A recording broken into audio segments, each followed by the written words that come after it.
This is a test to see. Okay, so it looks like my audio is working on Discord. So yeah, I'm about to go live in just a little bit.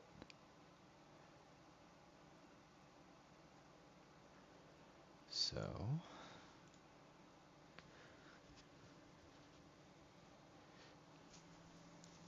all right.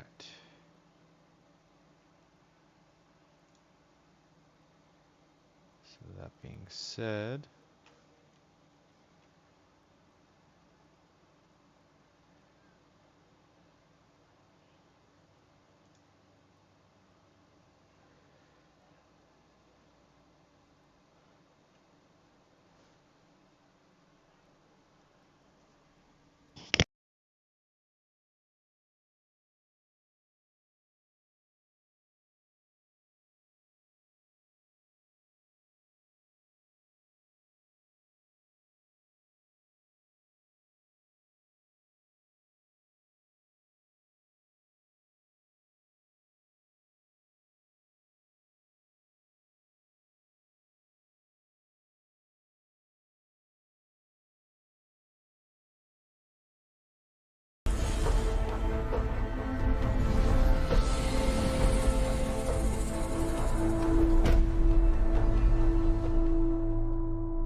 Rivers are more than just water. They're a place to explore.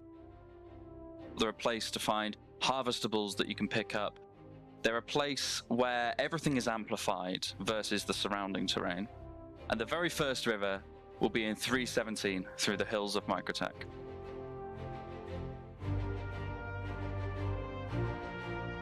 Since this time last year, we started to take rivers from what was a pretty tech demo to something we could release. We thought we were ready to put this out in 316. We were pretty happy with what we had, but we still needed some more changes to bring it ready to put out into the PU. We started by doing a refactor all of our object scattering so we could have far more power and far more performance when we're distributing objects across the planet. One of the biggest things I wanted to improve as well was to increase the density around the rivers, but without increasing the global density of our objects, this was going to be difficult, which led me to work on on-demand spawn points, a system where we can pass a position to the biome builder and it will automatically scatter appropriate assets at that location. We now procedurally place on-demand spawn points along the length of the river and around the basin. One of the major things that we had to add was dressing presets, which allow us to add specific objects around locations like rivers. And we also had to build the river mesh from the ground up, which involves spline mesh building, which took a long time. That did sadly mean that we missed 316, but it's all the better for it, as we've worked on all of these different interactions for the player with the rivers. For example, as of 317, you may now walk down into rivers and oceans as long as you are wearing a helmet. You may explore underwater, you keep your helmet on, you won't drown.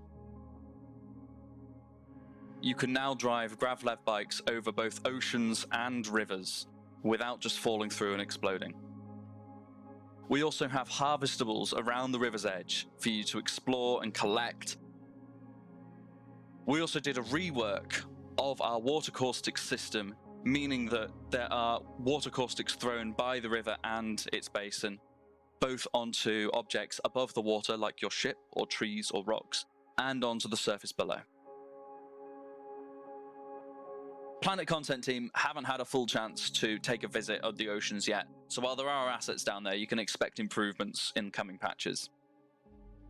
The next big improvement to rivers is going to be fizz areas, so you can throw things into the river and watch them flow down, as well as work on the foliage shader, which is going to create more varied and seasonal foliage across our planets as well as just the rivers.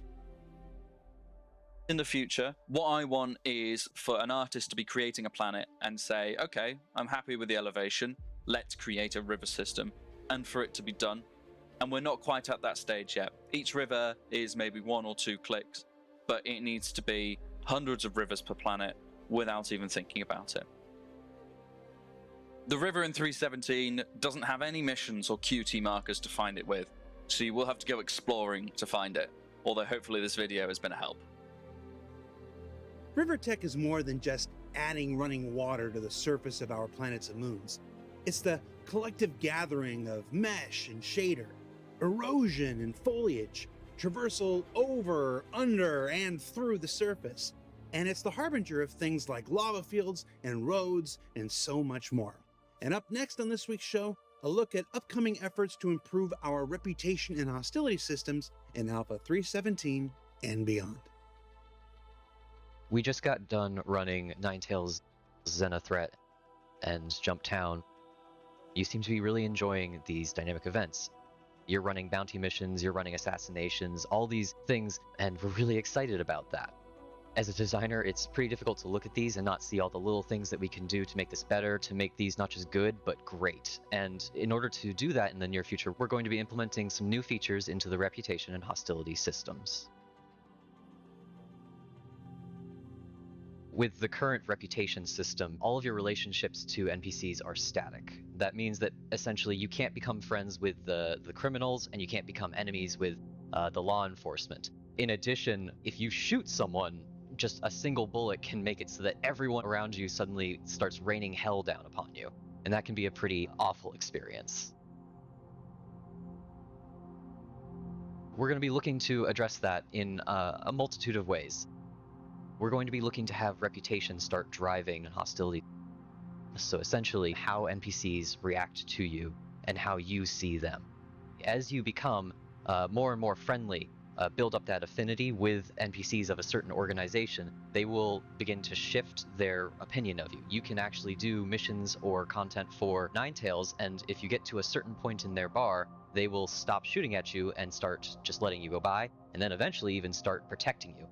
By the same measure, if you start attacking law enforcement or committing too many crimes, after a certain point, Crusader Security is going to start hunting you down and attacking you on site instead of waiting for you to commit a crime. On the side of making it so that people don't attack you when you just fire a single bullet, we're looking at in the slightly more distant future where if you are in the green zone with a organization, if they really, really like you, then they actually have a larger threshold that you have to break over in order to cause them to want to attack you. We don't want it to be global so that players can't abuse it, but we do want it to be something that is a bit of a benefit if you go and make friends with these people. In 317, these changes are going to be largely invisible to players. It's really more about, at this point, giving the feature and the tools to our developers so that we can continue building the content that our players and our developers really want in 318 and onward. This content will enable us to, for instance, in Xenothreat, make it so that you can actually be on the side of the Xenothreat instead of just trolling other players. In addition, for Jumptown, this will help us to sort of patch some of the holes where players can exploit the system by grabbing a quick crime stat after they've already pulled out their packages and not have to actually fight people in order to get their drugs. This also enables us to take a lot of our existing content for the lawful side and make criminal missions so that there is actually content in the game for criminals to do in the long term, not just with these events.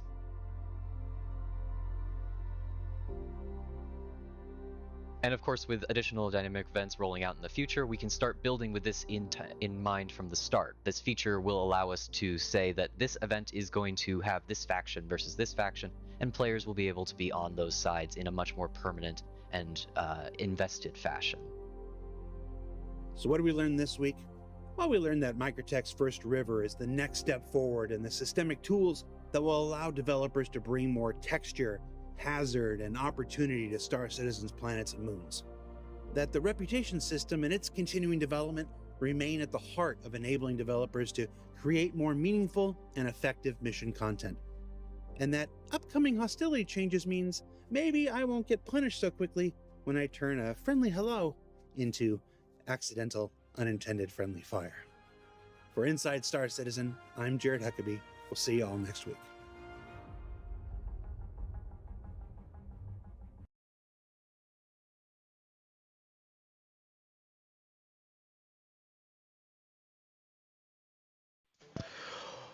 Yo, yo, yo!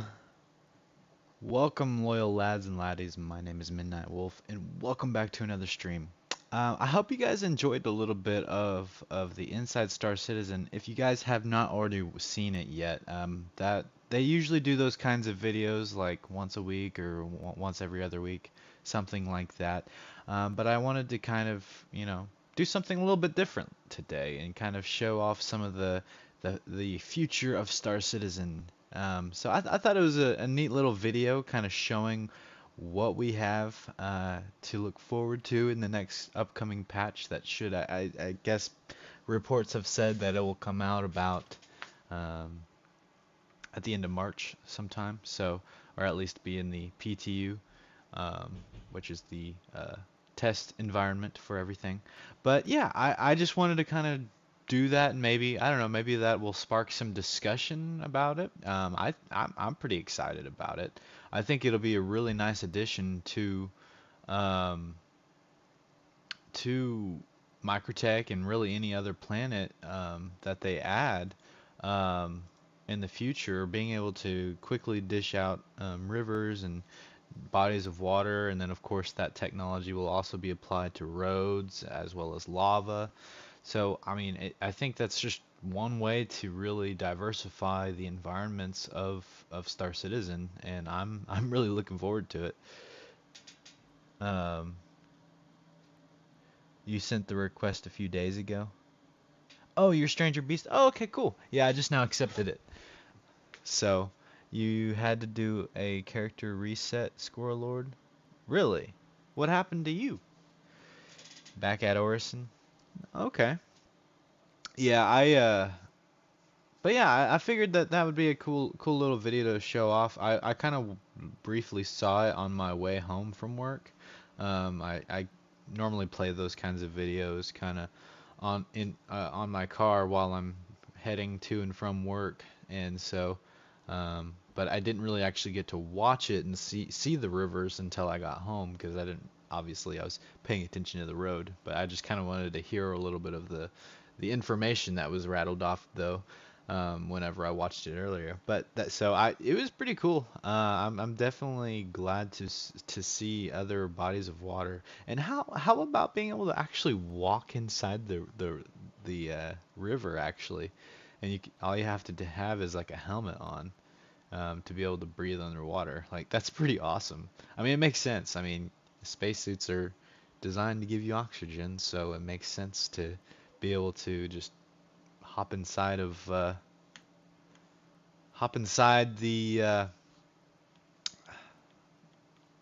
river and totally be okay. Oh yeah, while I'm thinking about it, let's go ahead and let's turn the sound back up. Oh, 1 second.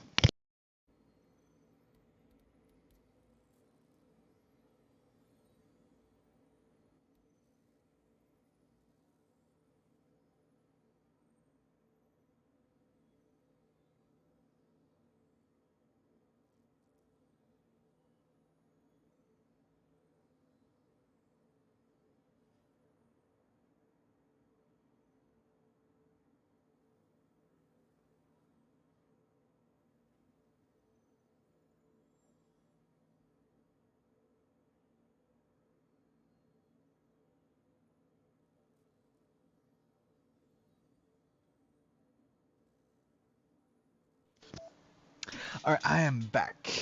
So, yeah, but yeah, being able to actually uh, hop into the rivers and actually walk around in them is kind of cool. I definitely hope that they eventually add swimming animations. I'm sure they will. That was one thing that was kind of wonky to see the player like walking, just sitting there walking through the water like like nothing.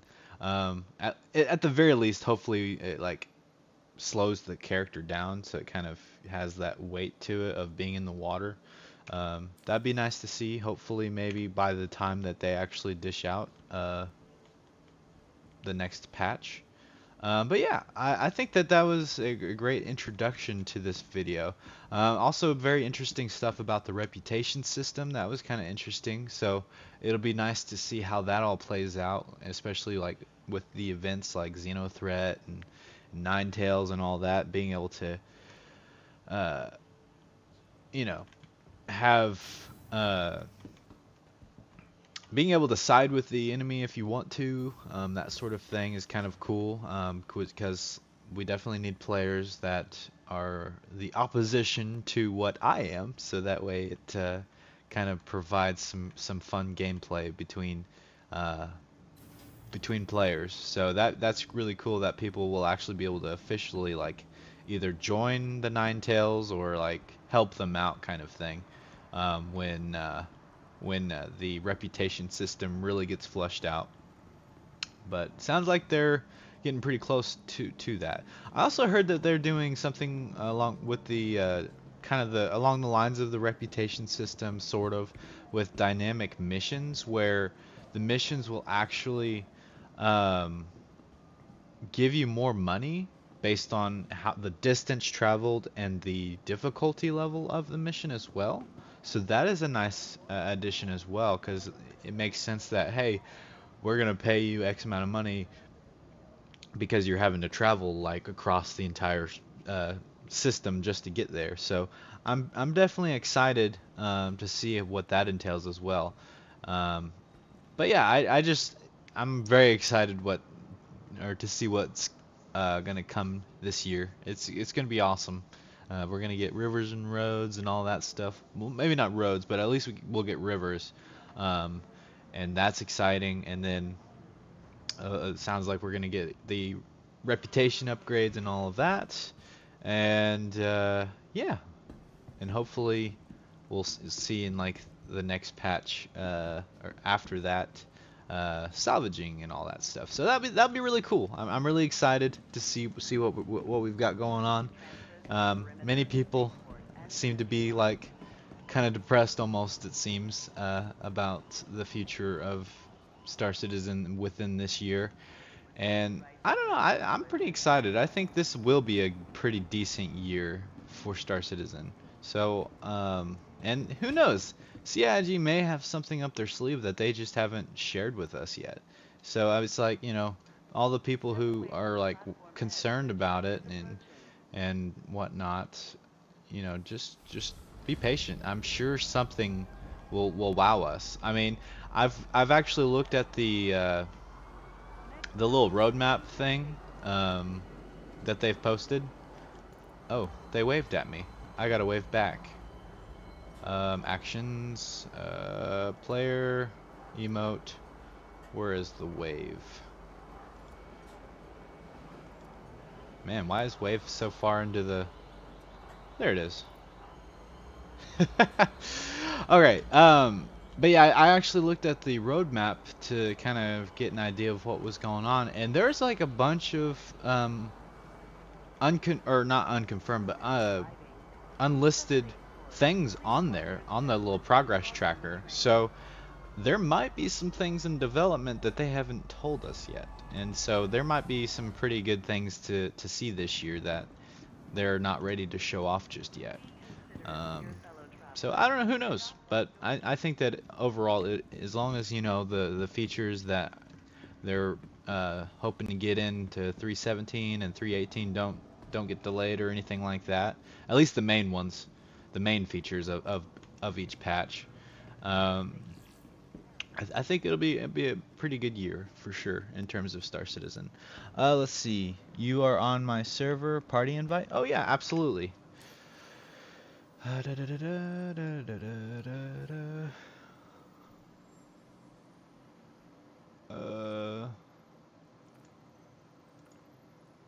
Friends. Yeah, I'm gonna invite anybody and everybody. See if anybody wants to just kind of join into the party. Can't remember who all are viewers. I already had some friends like that were that I had been friends with for a while now, like my first playthrough of Star Citizen. But I can't remember who all I've met through the YouTube channel. Will I stream tomorrow? That's you in the tan getup, the waving guy. Oh, nice. Oh, that's a pretty cool outfit. Oh, you got a cape too. I mean, I don't have a cape right now, but whenever I go get my gear and stuff, yeah, I'll definitely have a cape too. Do you wanna here? Let's see. Invite to party. Cool. And will I stream tomorrow? I may not tomorrow because I have to work late. That's kind of something that kind of stinks, but which I need to tell my wife. I forgot to do that. I just found out like today that they're wanting me to work late tomorrow, so. But yeah, so we are on our way. I want to go back to Crusader area. I'm going to get some armor. And then I'm planning on doing a little bit of cargo type stuff. So, and you're welcome to join me as well, Scott. I wanted to stream yet. Oh, whoops, wrong button. Story of my life. I wanted to stream tomorrow. But yeah, unfortunately work kind of got a little busy. We're still trying to wrap things up. We did pass our final inspection on the main building of Carvana that we had been working on. But whoa, that was kind of weird. But we started another building that's on the same area, or like the same plot of land, and so I don't know how long that's gonna take, but it shouldn't take long because it's a very small building and we have a decent crew, so it shouldn't take too terribly long for us to finish that. But they're apparently wanting us to stay a little late so that way we can hopefully like finish some things up before they start doing some of the floors, because I guess they're gonna put like epoxy or something on the floors, and so they're not really wanting us in the building during that time. So anyways, let's see, what was I doing? Engine on, make sure that's on, because I accidentally pressed power on rather than engage systems or whatever it's called. Alright, let's see here. Let's go ahead, open up the comms, and we'll just go ahead and head on out there. Let's rotate the engines since it'll be a vertical takeoff. So yeah, in terms of yesterday and why I didn't stream yesterday, I actually did some work on the org. So I'm not ready to share any details because that's what the upcoming event that we will have, the subscriber event, where once we reach 100 subscribers, we will do an event, and I will go into more detail about the org, and if people want to either join it or become an affiliate member, that is always cool as well, because I understand there are people out there that are already affiliated or already a part of orgs, and so I definitely don't expect anybody to leave their org, unless they want to, of course, leave their org to join mine. But basically, I will say this: it is an org that is a lawful org, so all of our activities that we do will be within the limits of the law. So, of course, if you're kind of a more pirate player or somebody like that, just know that there will be rules affiliated with that would limit piracy within the group, mainly just to kind of help establish a good reputation among the community. So that's something to look forward to, but I definitely look forward to letting you guys know. I got the name figured out, and I started kind of thinking about you know, like light role play elements to it. This won't be like a straight up role play org, but it will be like there will be like lore that I kind of create for it, like a backstory kind of thing of where we came from, and kind of go into that a little bit. But I haven't really fully written that part out yet, but I have like kind of an idea of where I want to take that. So yeah, I think it'd be really fun and really exciting, and I look forward to informing you guys more about that. But yeah, that'll be something that we will definitely go over during the 100 subscriber event within Star Citizen. Which, if you are new here, and you didn't get to see the last stream, we are doing a 100 subscriber event where once this channel reaches 100 subscribers, we will kind of schedule an event where everybody can attend, anybody and everybody can attend it, and we will hopefully be able to get our hands on like a 890 jump, either hopefully like somebody may have one available, or if that's not the case, we might try a Carrack with this sort of event, or if we can't do the Carrack, then we might do a Constellation Andromeda, or whichever big ship that we can actually do this event with. But what we will do is once we hit 100 subscribers, we will schedule the event. But in order to schedule it, I will kind of throw out kind of like a little survey on the Discord, which I'll give a little bit more information about the Discord as well here in a second. But and we'll just kind of get an idea of what time people usually hop on to Star Citizen, and like throughout the week, and what time of the day is it, or is kind of the most populous day of the week, and kind of get a rough idea about that. And so that way we can kind of schedule the event based on what is available for the most amount of people. So that is something that we will definitely look to doing, and we're approaching that 100 subscriber goal really fast, and so I think I would imagine we'll be able to schedule it within the next couple of weeks, and so definitely stay tuned for that whenever I'm able to let you guys know about that. But I'm very excited about it. I think it'll be really fun experience. You'd also love to join your org if you don't mind me joining. Oh, absolutely, man. That sounds cool. I might try and join when it's ready. I still need to set up VoIP though. Oh, absolutely, man. Like I said, everybody's welcome. Just know that it is a friendly org, so like whenever we do like org type stuff, I do ask that we try to minimize the crime stats as much as we can, and try to establish a good reputation within the community, that sort of thing. Now, like if you're playing Star Citizen on your free time, do whatever you want, but try to not let people know who you're affiliated with when you're doing those shenanigans, if you don't mind. But yeah, I think it'd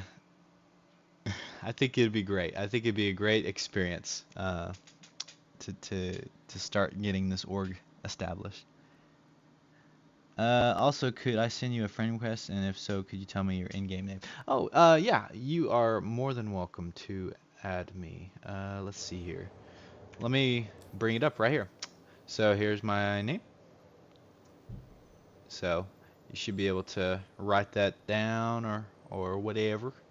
And as soon as you send it, and as soon as I see it, I will accept it.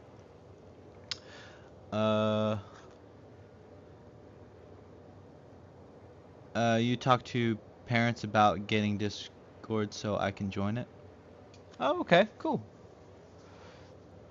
You can't spell.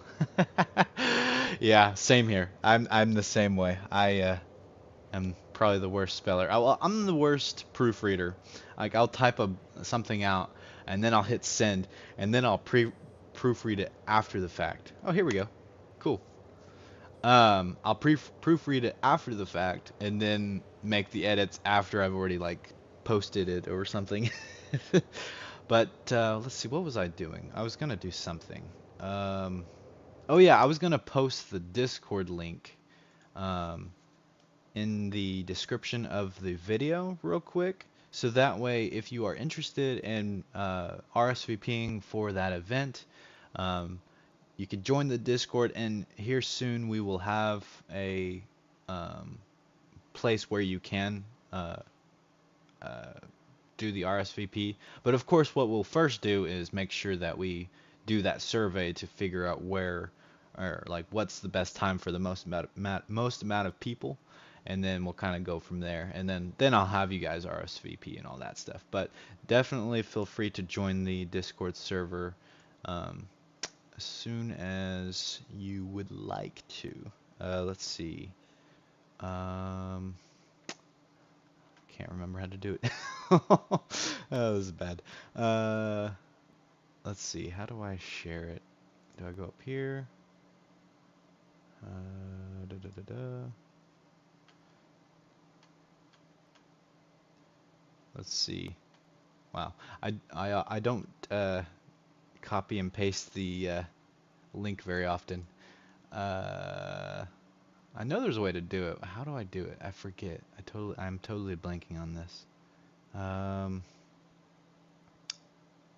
Let's see. Invite people. That's it. Copy. So I copied the link. There we go. Found it. All right. Now I can go into the video settings and I can post that in the description. Let me go to YouTube Studios real quick. I totally forgot to do this whenever I created the video. I meant to put the description in there right away. So let's see. Let's look at the live. Yeah. Options. There it is.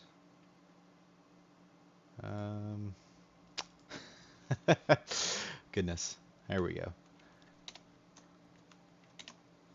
And here is the link to the Discord. And paste. And save. So yeah, if you refresh your pages, it should show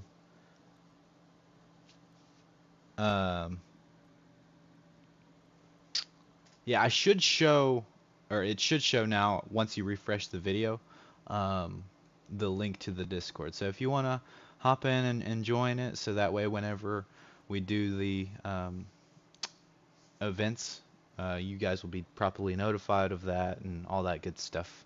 So yeah, I think now that we've done that, alright, so now let's go ahead and head on over to Grimhex. Go to Yela. Where's Grimhex? There it is.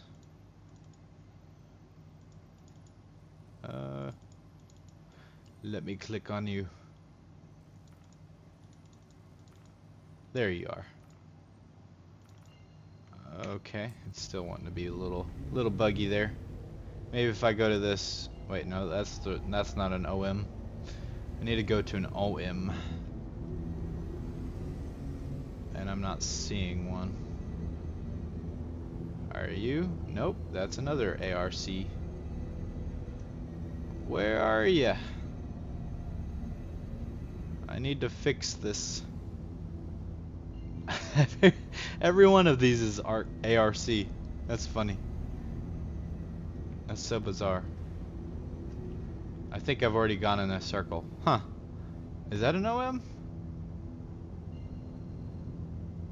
Okay, here we go. There's one.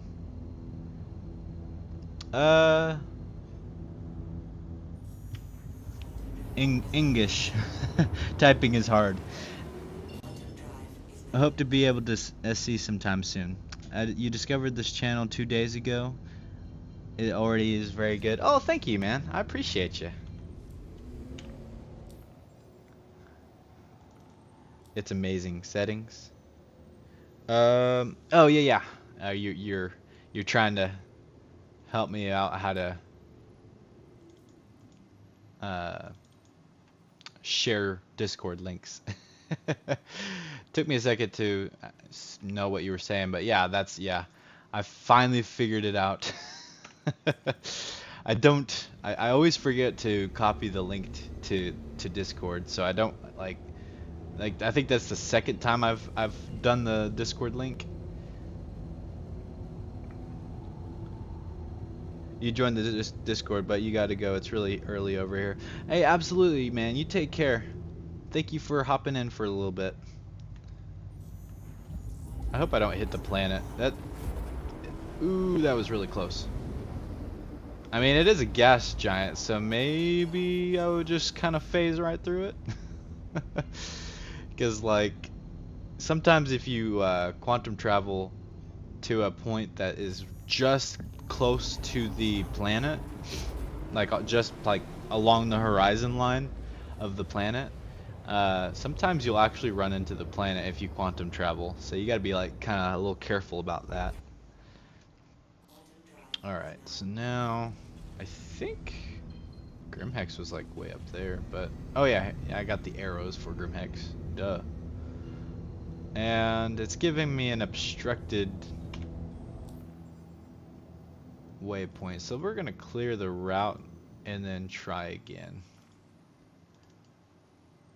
I didn't want to. There we go. Man, sometimes it prioritizes the wrong thing when I click on it. There we go. Maybe it'll work now. There we go. Finally. We got this figured out.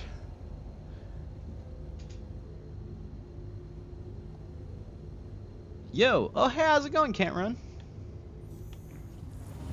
Welcome back.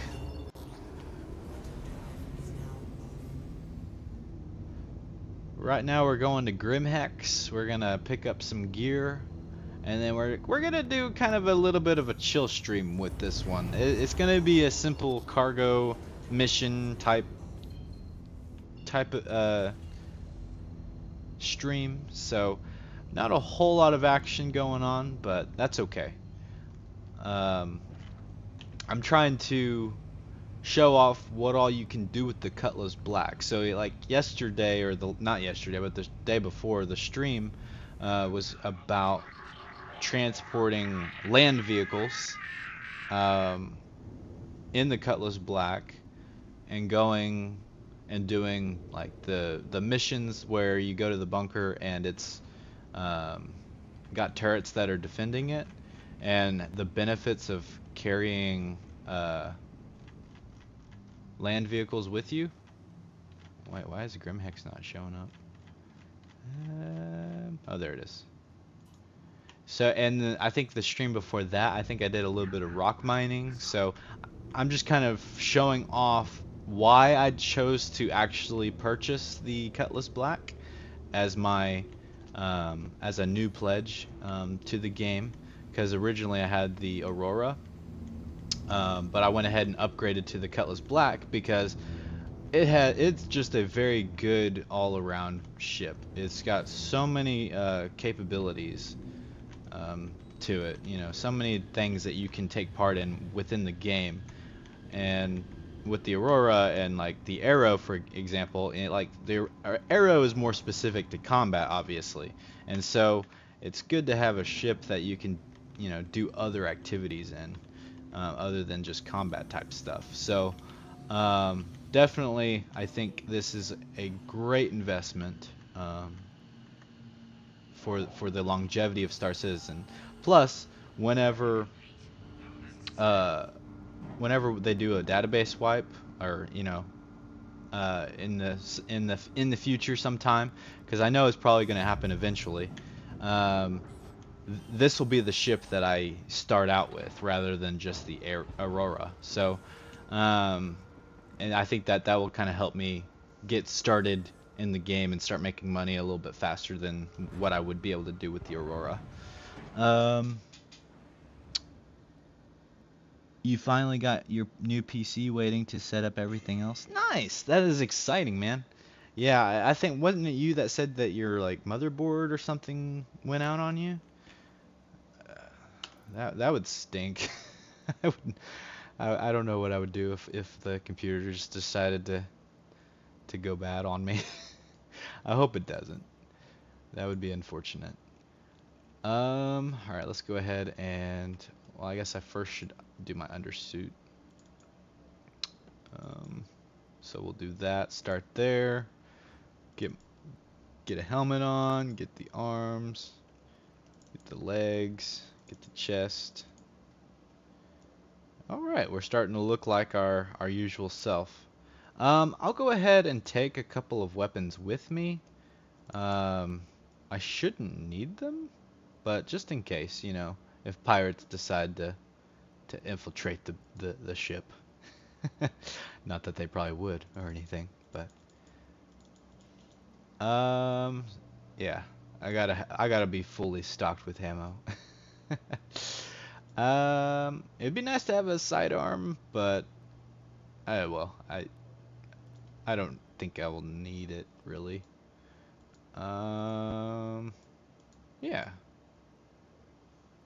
And I think that should do it. You got to go. Oh, okay, man. You take care, man. I appreciate you stopping by. I decided to number my live streams. I'm up to 37. Next one will be 38. Nice, man. Hey, we're actually approaching about the same video count. That's awesome, man. You're probably gonna start with the Avenger. Okay, nice. I've heard that that's a really good starter ship as well. What is he killing? Seventh birth. Hey, welcome to the stream, man. I won't be killing anything, at least not intentionally.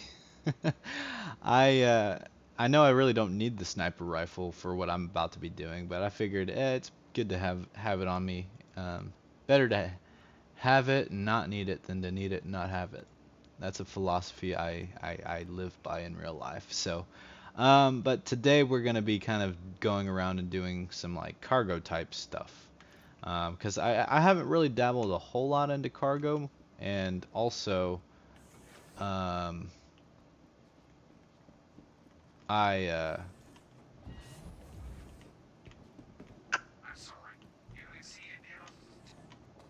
on just a second. I kind of wanted to do some of that, and also with the Cutlass Black it'll be a lot easier to do cargo type stuff. I don't have the Aurora anymore, so that's definitely a positive. I mean, don't get me wrong, it was in terms of nostalgia, it was a great ship. But it's nice to finally have something that's a little bit more substantial. Alright, is there a multi-tool here at Grimhex? I'm not sure if there is or not. I'm hoping there is, but there may not be actually, now that I think about it.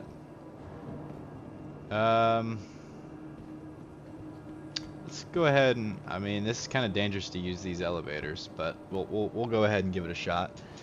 You're probably gonna start with, I've been pulled over 3 times and fined for illegal possession.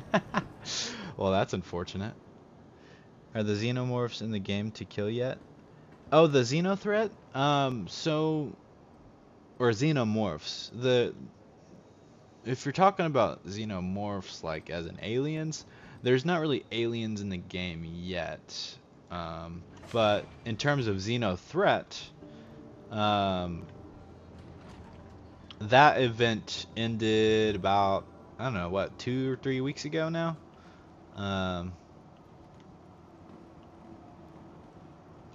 And if you're interested in checking that stream out, or checking out what that event all entails and stuff, I have a couple of videos about it and my experiences with it. It was a very fun event. I've never experienced anything like it in any video game before, and so that was what was just so incredible about it. More specifically, the whole idea of having so many players in one area fighting for a common goal, and it was just really cool to see that and experience that. So definitely go check that out if you're interested in the Xenothreat stuff. I don't think there is a multi-tool here, which would really be unfortunate. I mean, I might go back to Microtech or Hurston anyways, instead of Crusader. But I don't know, we'll see. Yeah, I didn't think that there was gonna be anything here. Ubrev pistol. You know what? I think I'm gonna buy this pistol. I think that this would be that way I have a sidearm with me. Does it say anything about this item? About the effects of it? Let's see. Engineering excellence only scratches the surface of the distinct Ubrev pistol. Former Merc turned weapon manufacturing mogul Arena Arcado, man, that's quite the name there. Oversaw every aspect of the weapon, imbuing it with power, practicality, and what I don't even know what this word is. Featuring a classic wood grain grip and cutting edge barrel design, the Ubrev fires a charged electron shot that impacts not only your target, amplifying the charge with each hit, but can spread to additional conductive targets in range. Oh, that is really cool. Yeah, I think I'm totally gonna rock this pistol along with the Atscav rifle that I've got. This rifle here, and it probably has the same sort of effect. This special pulse effect also leaves a residual charge in the strike area that increases damage delivered by subsequent electron shots. Alongside the rifle's special firing capabilities, the Atscav is best known for its distinct barrel that crackles with energy when powering its next shot. That's cool. Yeah, I used this in the last stream, and that was pretty fun.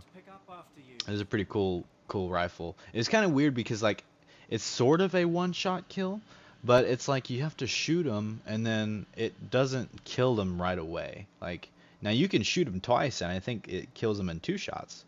But if you shoot them once and then take cover, they will die eventually. So that's what's kind of cool about it. You've seen the rifle version of that gun. It's brutal. I think it looks pretty sweet. Yeah, I've got it on my back right now, and it's pretty sweet. I would totally rock this weapon in real life if it was real. Do you guys know if there is a place to get a multi-tool here at Grimhex? I've never seen one here, so I don't know if it's possible to get here. I may have to go somewhere else, which is fine. Maybe a refinery deck would be a good place. I know there's probably one at one of the rest stations fairly nearby, so I can hop in and probably go get one. Because we're going to be doing some cargo type stuff, and so it'd be nice to have a multi-tool with the tractor beam. So that's kind of what we're going to be trying to attempt today. Hey, the elevator is actually working. Sometimes these elevators bug out and you'll get stuck in them if you're not careful. Go shoot something. You've seen the rifle you go shoot something. Oh yeah, no. Okay, yeah, we could do that also. Let's retrieve this. I will definitely go and shoot something and see what the pistol and the rifle, how they compare with each other and all that good stuff. Hangar 2 is where we're going. I'll let you get in there too. Oh, come on.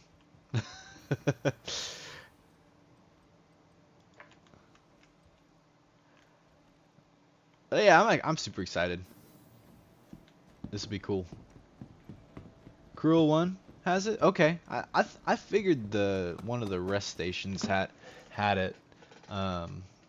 but I wasn't 100% certain. Because usually those like have like refinery decks or cargo centers or whatever.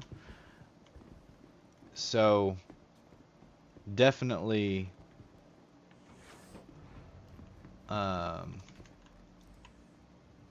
definitely a good place to get that kind of stuff.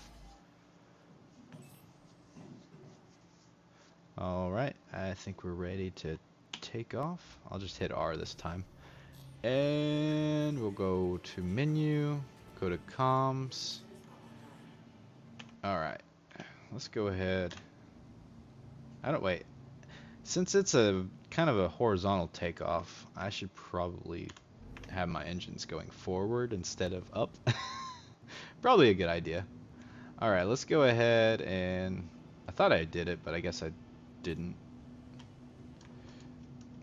Hail Green Imperial Landing Service.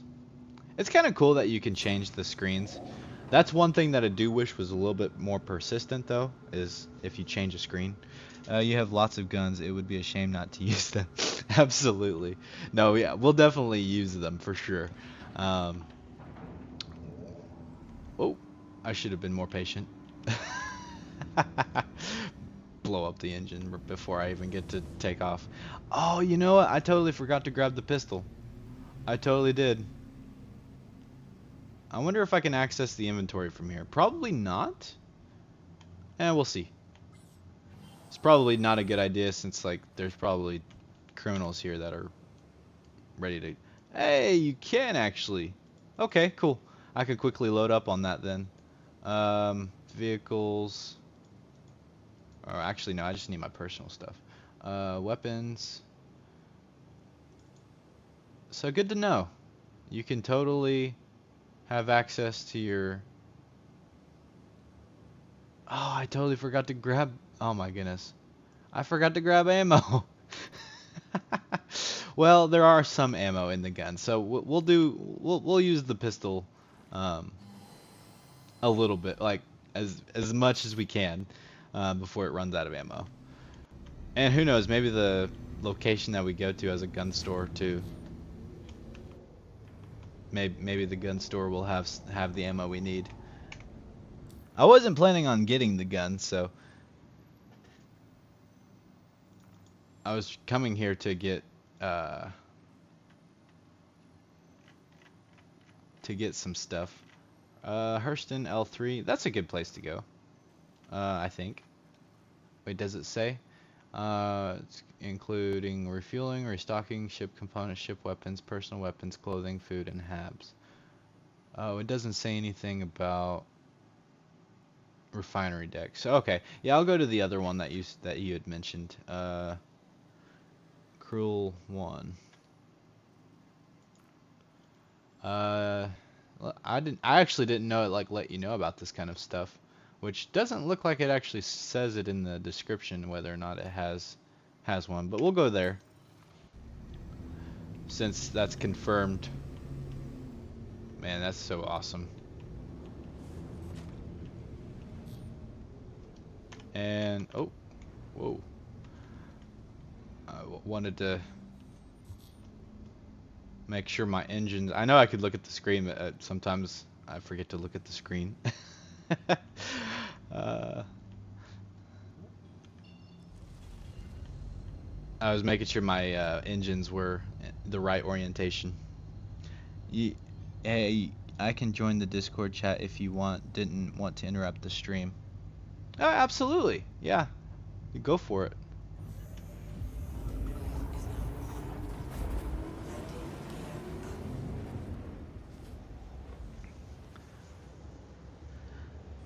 Alright, so now, yeah, we're going to pick up some more gear here at Crew L1. I think we will... Now, we're going to do the cargo hauling stuff first. And then maybe, if we have some time, we'll definitely hop in and try to use the weapons in a bunker mission of some sort. Probably the bunker missions without turrets. That way I can just get close, because I don't know how much time I will be on. So I want to make sure that I do the objective of the video and get that taken care of, and then we'll look to do the bunker thing. But yeah, you did a character reset today. Were you having some problems? I think you're the second person to tell me that. That's people had, or y'all had to do like a character reset or something. I wonder what's going on. If something's happening. Man, this like dishes you out far away from the station.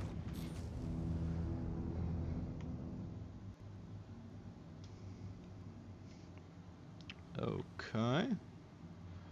I'm gonna check something real quick.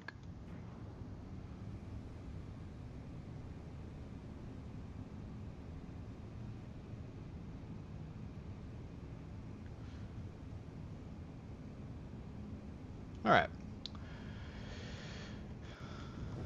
I think, did it say I was ready to hail this place?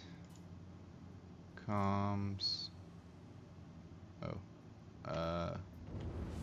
I think because the comms alert is happening. I'll just end the comm. And then I'll hail it, if it lets me. There we go. You wanted to experience the reset? You couldn't retrieve any of your fighter ships.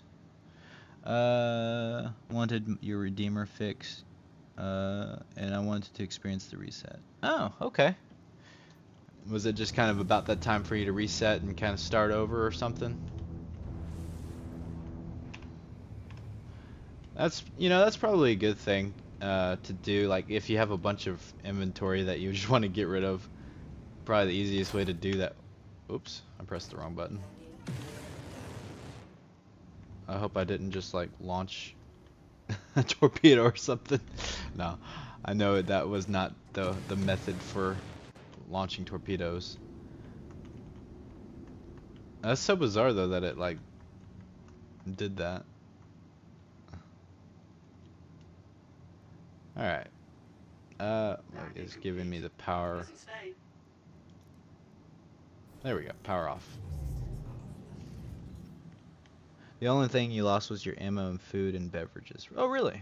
That's crazy. Normally they would like reset like all of your inventory. So that's kind of cool that some of your inventory stayed. Woo! Parkour, parkour.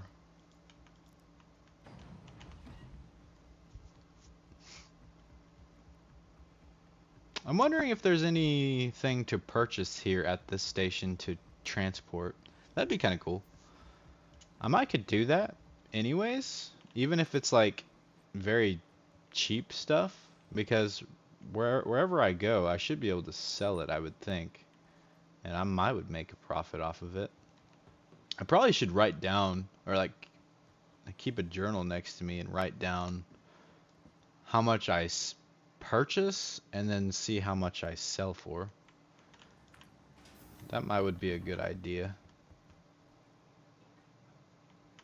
Alright. Go to lobby. We will definitely get the show rolling here in a little bit to Carfellow. I apologize for not doing anything exciting yet, but we'll do some stuff. Can I hear you in the Discord? I cannot actually. Here, once we get to the elevator, I'll check the Discord and see if you're muted or something. The only thing... Oh, I already read that. Excuse me. Alright, yeah, so now we're here. Let's go to the Discord and see. It shows that you're here, and it shows that you're saying stuff. but I'm not hearing you at all. I don't know if that's because of streaming. That may have something to do with it. Huh. Oh, you know what? Because it does have streaming. There's like a privacy setting. Um, let's see. Whenever you're streaming, it pops up like a safety thing, so that way if people, I think it's like for privacy for anybody. I don't see the way to change that. I'll have to do more research on how to do a lot of that type of stuff. But for now, I'll do that like off stream. For now, I guess we won't be able to communicate through Discord just yet. But I'll try to get that set up and working. Hopefully by the next stream. Let's see, is this the way to go? Oh yeah, here we go. There's the clinic and hangar. Wait, that's the hangars and habs. Oh wait, no. I thought that was the hangars and habs. No, this is the right elevator. All right, refinery. There we go. That's the location we're trying to go to. Do you need to push to talk?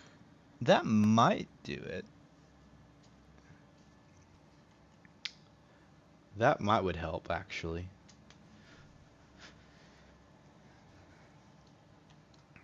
All right, so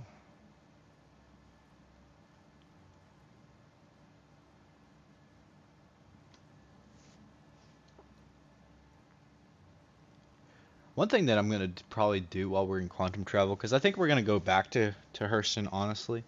Oh, that was weird.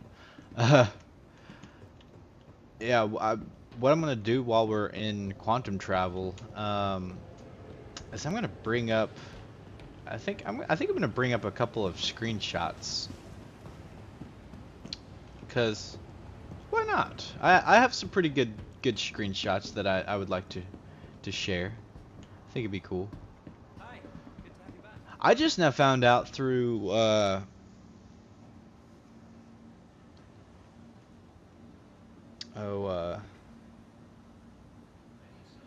Squirrel Lord about these refinery decks, and that it actually like goes into great detail about the different types of like ore that you can mine, or like the different types of jewels and stuff. That's not creepy at all. Here we go. Here's the gray cat. There's the thing that we've been wanting. And we'll get that's the cutter tool, that's the mining attachment. Oh, do they not have, they may not have the tractor beam tool, which is the one that I kind of need. Let's try the terminal and see if it's in there. Attachments. Oh, here we go. This is the attachment I need. I'll just take one for now.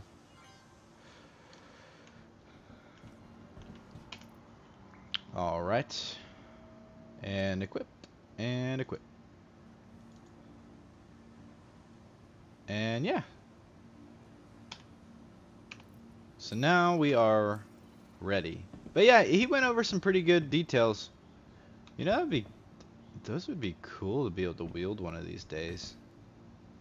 Huh. Yeah, he went over the different ores and stuff like that. It was pretty cool. I didn't know that these refinery decks were that in depth. Anyways, I'm getting distracted. Alright, let's get back to the mission. The objective. Think of me as your silent shadow. The silent shadow in the dark. Always watching. Waiting to pounce on his prey.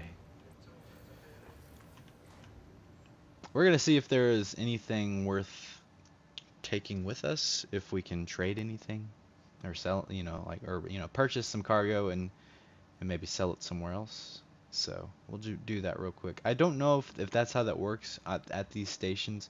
I know like you can go to some of the mining facilities on planets, and they will have things that you can purchase and then transport. But I don't know if the stations ever have anything worth taking. But regardless, we will definitely take some stuff. I do have like a little notepad here, so I might just jot down a couple of things here. Whoops, I should have been paying more attention there. Alright, admin office, where are you? Oh, this place actually has a weapon. Has weapons that you can purchase. Is there an admin office? Oh, here we go. Yeah. We should be able to hopefully purchase some things here. Maybe. Oh, just some scrap? That's probably not worth taking.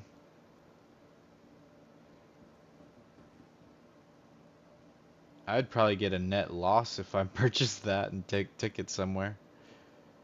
Yeah, I don't know if I should do that or not.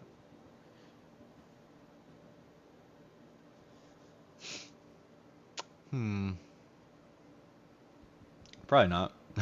I don't think scrap will yield anything.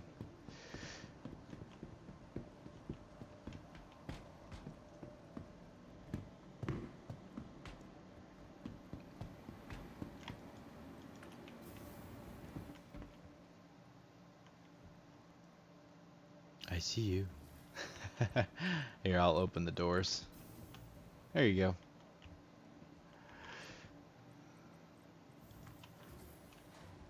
Laranite from Ariel. Oh, Ariel is a good thing to obtain. Okay, that's good to know. We might also do some delivery missions as well. I think that'd be a good thing to do. But that's kind of why I wanted the multi-tool though, is to do some of the delivery stuff. Looks like we are still able to go. Hopefully, like my luck, we're gonna get to the ship and they'll be like, all right, we're We're sorry. Oh. You exceeded the allotted time to depart.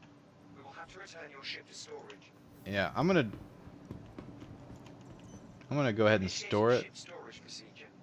For your safety, please vacate the area. Thank you for your cooperation. and then retrieve. Oh, I guess I have to wait a little bit for them to store it. Yeah, because that way I can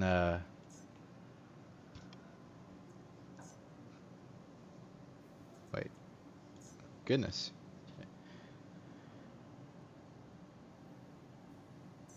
There we go. Pad 4.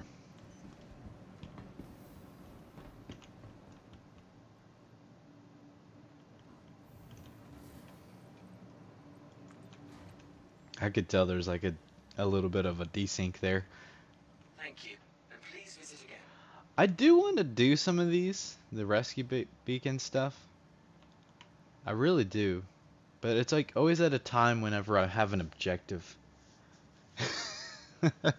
And especially like we've waited a long time to get really truly started with the video.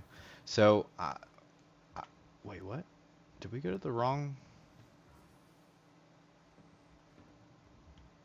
Uh-oh. I hope we didn't just bug out.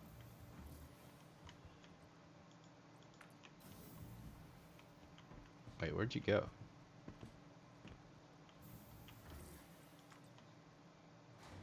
Did we go to the wrong? Wait, I don't see it. Oh, it was like above the... I think it spawned in like above the station. That was weird.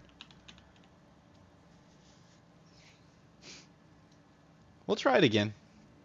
We'll go ahead and store it and then... Wait, now it's saying claim. Huh. Well, that might be an issue. Was it 4? I think it was 4. Let's go back to 4. See if we can get to the ship. I think it spawned it, like, above.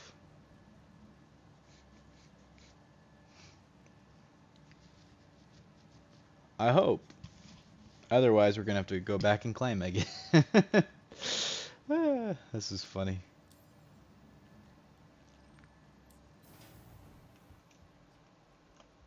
All right. Yeah, it spawned it up above. That's a weird bug. Yep, we're gonna have to go get it.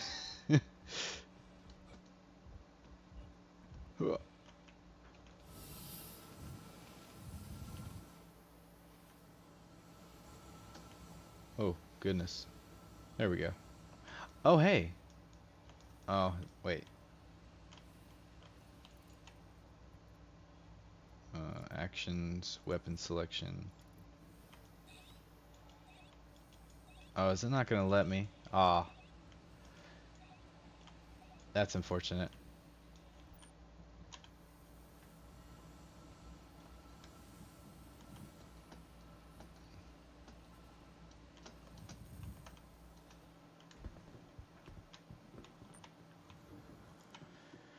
All right.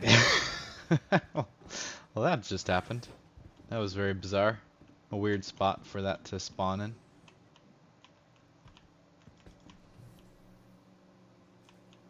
And now it's bugged. Oh, here we go.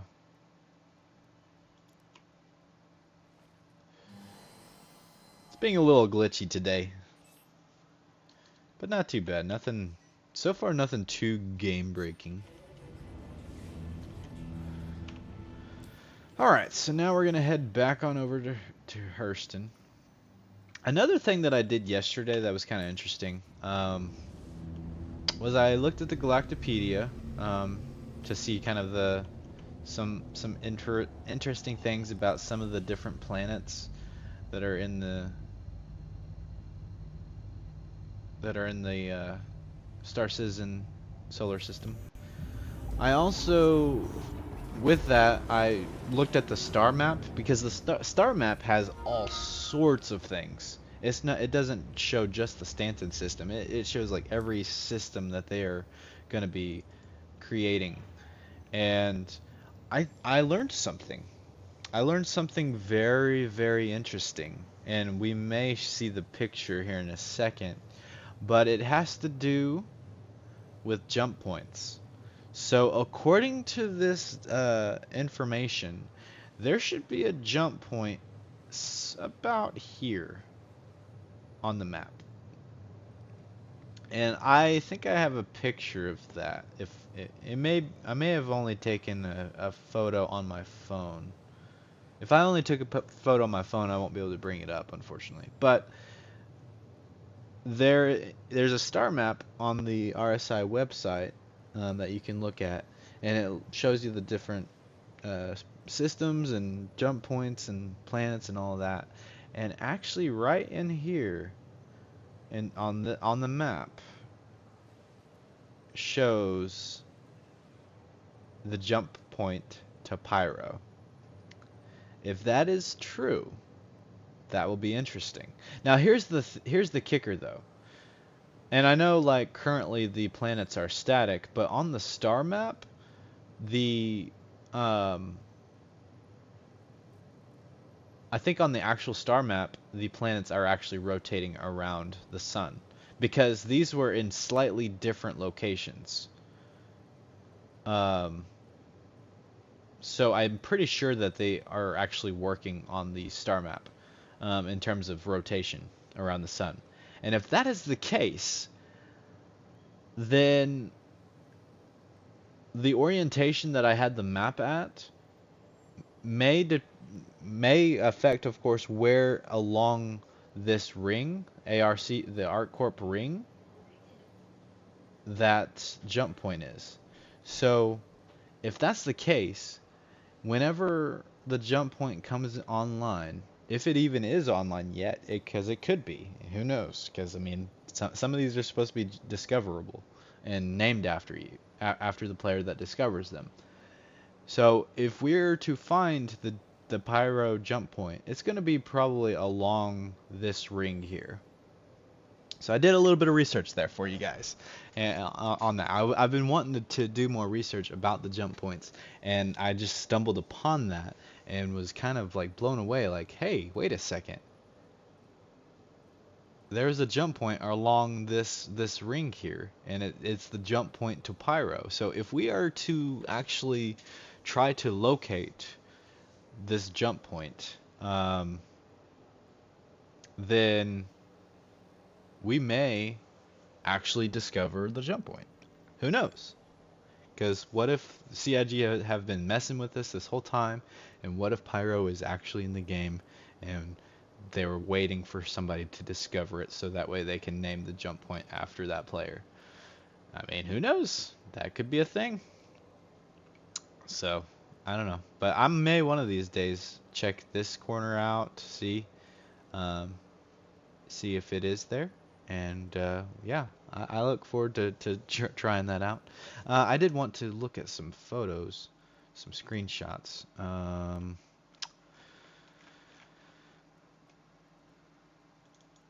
Let's bring this up, and then I'm going to go to the stream and add. Oops. Screen capture. So here is my little library of stuff, and so yeah, I think if we kind of browse it for a bit here, just to kind of pass some of the quantum travel time. Yeah, so this was kind of interesting. I was at Microtech, and the AI was just standing in like attention formation when I got there. And so it was very bizarre to see this. I kind of wish it was on stream, because this was a very interesting encounter. I definitely had to take a picture of it. This was just kind of me messing around with camera angles. This was on Microtech, and I was just kind of blown away by the scenery. Very beautiful planet. And this was honestly the moment that I'm like, you know what? I think I'm going to, whenever the next character reset occurs, I think I'm going to go ahead and, oh, it's not even popping up for you guys. And so I'm just sitting here chatting away, and you guys can't even see it. I thought I accessed.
All right, I'm back.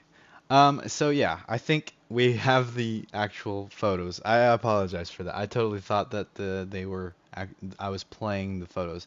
We're just gonna kind of go over those real quick again. So yeah, this was what I was saying about how the AI was just in like an attention formation, and I thought that was very funny. And then this was me messing with camera angles and just like on this train. And then this was what I was talking about, how this was the moment where I was just like, man, I think the next time a character reset happens, I will change my home to Microtech, because I was just blown away. Plus, Microtech is going to be the first planet to receive the Rivers tech, so that's another kind of reason why I've decided that I think I'm going to go and move to Microtech whenever the reset occurs. But I just thought it was kind of cool. That was actually the thumbnail of the last video. But yeah, I just thought this was a really cool. I was just kind of messing around with the emotes and stuff, and camera angles and stuff like that. I thought this was kind of a cool picture here with the Cutlass Black. Anyways, I think we're probably already there at the objective, so let's go ahead and head back into the game. I just wanted to take a quick moment to kind of go over that, some of those screenshots. But anyways, let's get back into the game. And alright, so now we need to head on over. You said Ariel had Laranite that you can purchase? Do you know which location we can go to?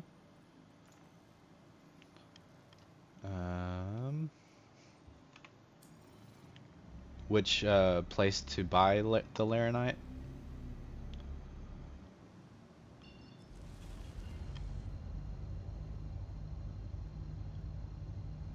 And I'll split the profits with you as well. Since you're kind of like my security guy. You're kind of hopping along and joining me on this adventure.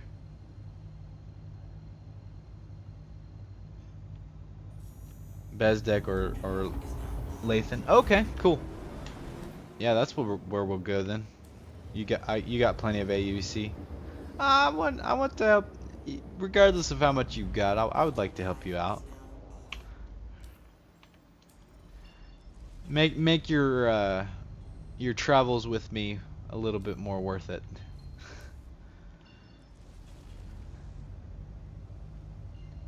Yeah, we'll go to Bezdek. That seems to be on the light side of the moon here, so we'll go there first. Nice to hang out. Yeah, absolutely, man. It's really cool. I appreciate you joining me on this adventure.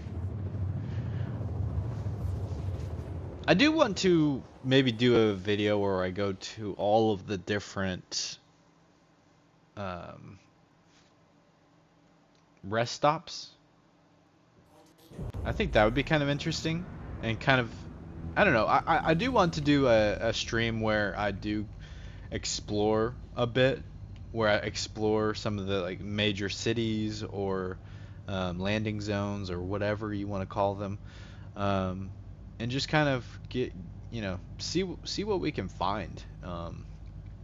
So I mean, I don't know, you guys may be interested in that kind of video where I just kind of go around and just kind of see stuff, because like oftentimes I hop into the game and just I go straight to the hangar and fly away, and so it'd be kind of nice to kind of sit back and just kind of explore a little bit and see things that I don't normally see. And I know they're like especially like at Lorville, you can go to like the business district, I think is what it's called, and there's actually like little tidbits of lore on the walls in some of the buildings that you go to. So that'd be probably a pretty interesting video, I would think, to just kind of go over if you have not seen those parts of Lorville.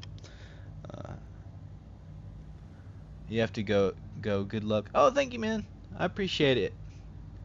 I want to find that cave of Picos. That would be a cool thing to do. I have a feeling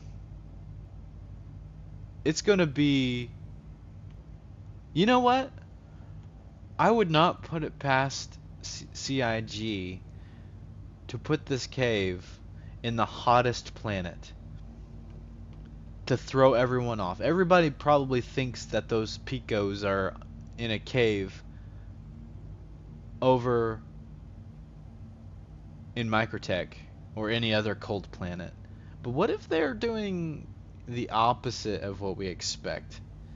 And what if actually you have to go to the hottest planet to find said cave, planet or moon? That would be quite hilarious. So I'm definitely, now that I think of that, I think I might do a stream where that's all we do is try to find that cave. And we may go to the hottest planet. It's like reverse psychology.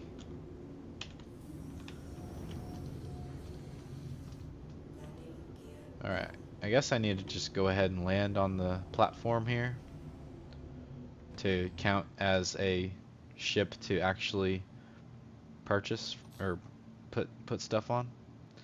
Alright, we landed, so now I can kill the engines. Power off.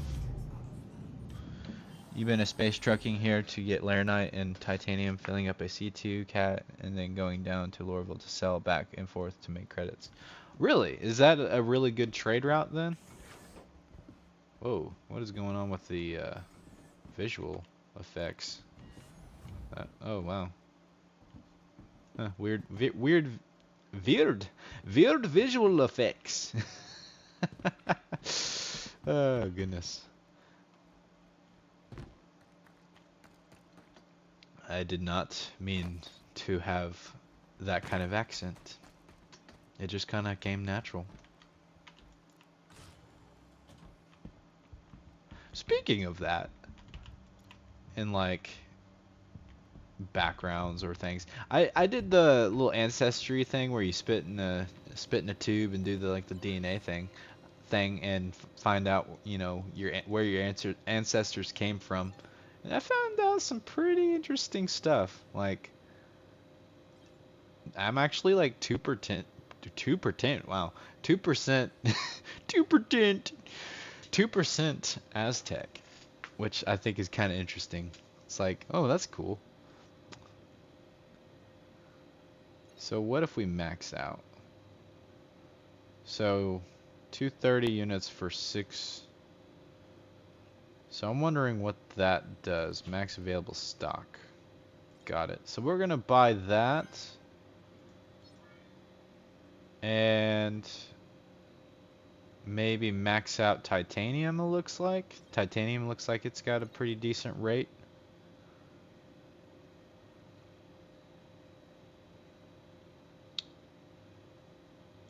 And oh, why did it do that?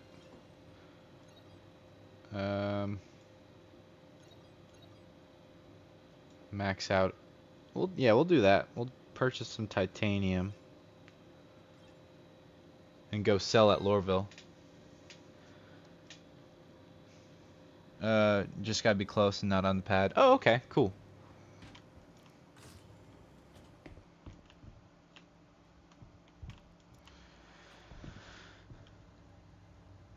It's a quick back and forth. Okay.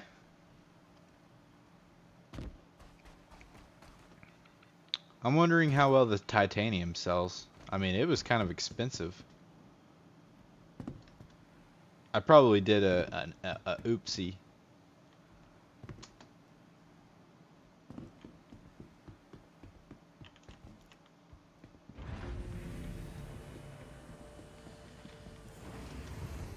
Oh wow, you can actually see the cargo. That is so cool.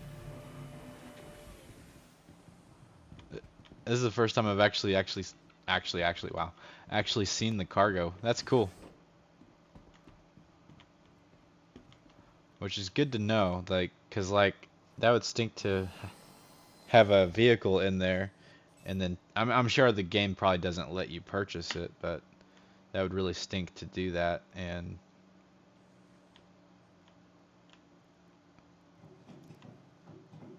uh-oh, the ship is not wanting to fire up. There we go. I was kind of worried that we were gonna have a 30K for a second there. Whoa.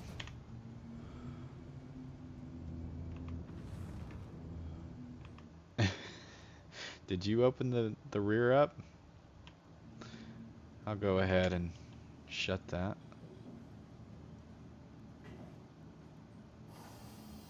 Close exterior. All right, let's actually go like faster than granny speed. Oh, you could not close the ramp. Yeah, sometimes it glitches out and you have to do it from the pilot seat. I don't know if you could do that function on the co-pilot seat. I would imagine you could. So I guess we're going to Lorville. Sounds like a good trade route.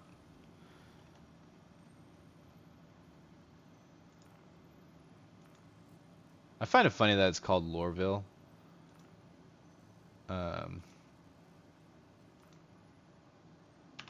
Just simply because, you know, it's like there's lore and stuff that you can find there. So it's like, oh, it's Lorville.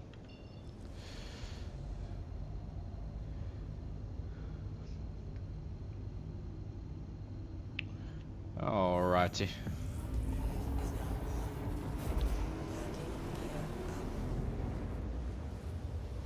It'd be helpful to have 2 monitors for sure.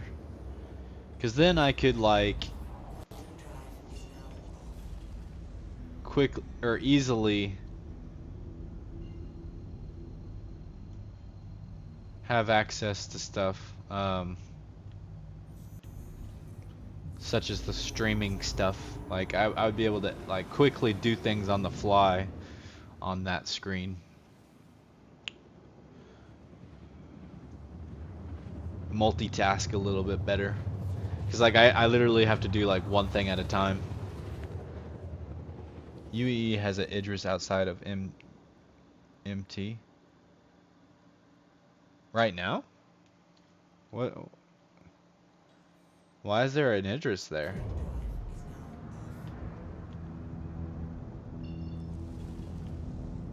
I'm curious.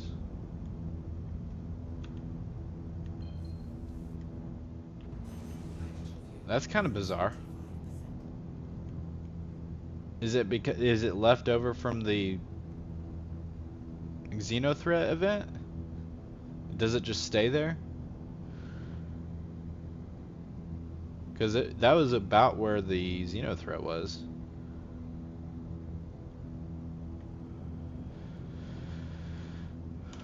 Over by Microtech.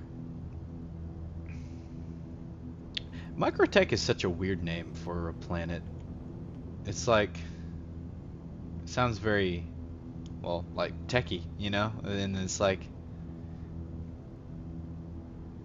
it doesn't sound like it should be a name for a planet. Maybe it's just me, but it's just so weird name.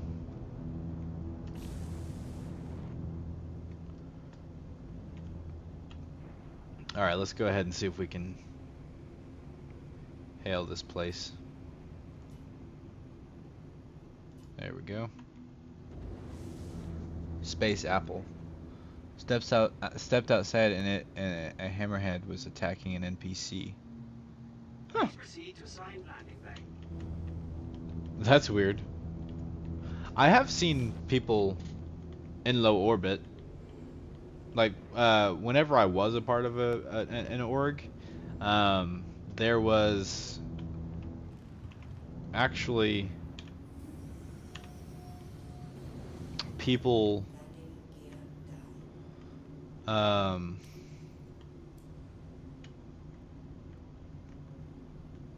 that I guess had started a mission, and so we, like, while we were trying to take promo video shots for their org promo, they oh goodness, I got really close there. Yeah, like there was like a hammerhead or something that spawned in randomly, and it was like this whole thing, and they started this AI started taking out all of our ships and stuff. It's quite comical. Complete. Have a pleasant stay.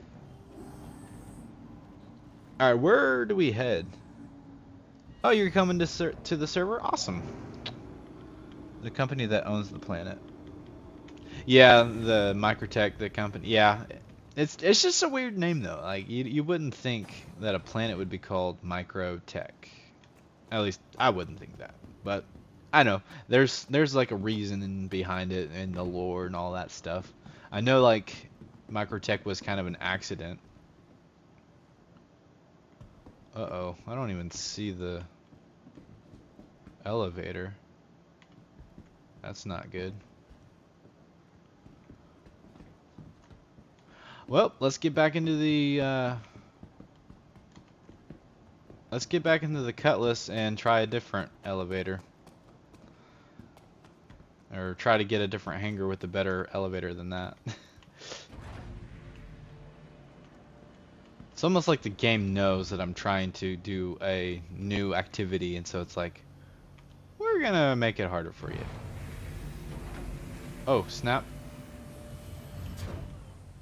Sorry about that. Alright, well, yeah, we'll just go ahead and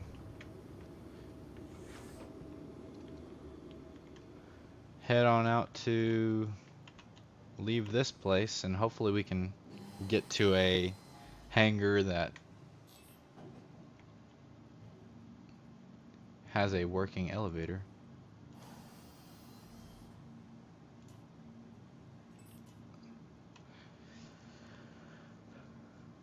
Whew. So did I do an oopsie when I bought all that titanium? Because it was like 30,000 AUEC just to buy all of that. I should probably close exterior.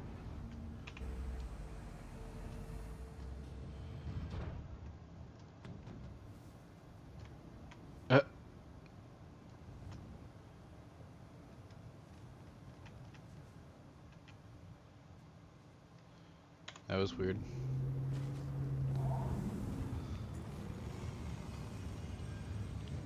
You will make all you spent plus some. Oh, okay. Thanks for the clarification there. Alright, I'm gonna try to move over here in hopes that I don't get this. Oh. Restricted area. In hopes that I don't get that same hangar. So we'll see what that entails. Hopefully we get one that actually works. Boo-doo-doo-doo. Please proceed to assigned landing bay. Alright. There we go. Here's one. I think it's the same exact one. I really do. I think it's having us go to the exact same hangar.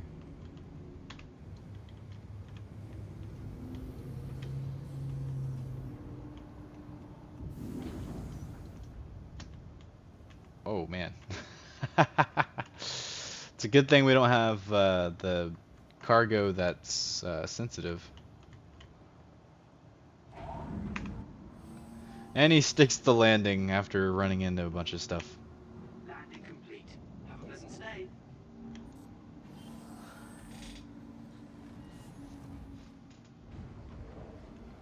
Does titanium yield a good profit? Or is it just kind of mediocre? Hopefully this one actually works. Yay, we got one that actually works. Good. That had me worried for a minute there, like we would have to like server hop or something. All right. And we'll go there. So, could you lead me where we need to go? Because I have no idea where to sell this stuff. I've never sold cargo here, so I have no idea where to go.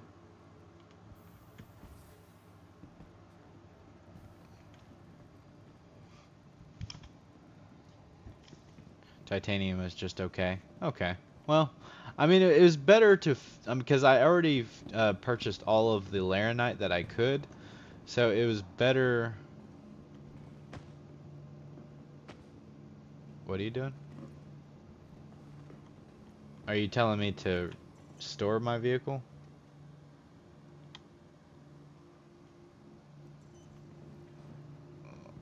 Is that what you want me to do?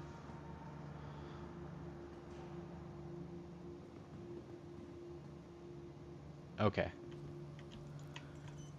I guess that is that like a safe thing to do so it doesn't glitch out. Alright, cool. We got it stored and we're ready to head on out to where we're supposed to sell it. I think we'll actually go to the business district if I'm not mistaken. And if that's the case, then yeah, we may actually can do a little bit of the lore stuff. But we'll see.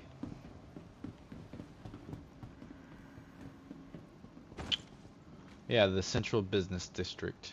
Okay. Oh, can we make it? Oh, yeah, yeah. Get in. Yeah. Barely made it. Good job. That was funny. Laranite, Astatine, and Titanium are the top 3, I think. Oh, okay. Ooh, celebration. I have a feeling if I try to find the celebration emote, I would probably take forever, and then we would already be at our destination. Then again, who knows? Maybe. All right, action player, emote.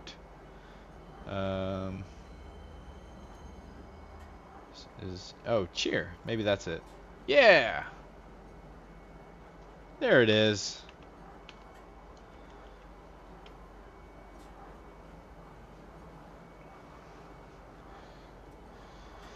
So, this might be my very first official cargo haul. I can't remember if I've ever done it before. Like, officially. Like, I've done, like, little piddly ones before. But this one's, like, my first one that I could actually possibly make a decent profit.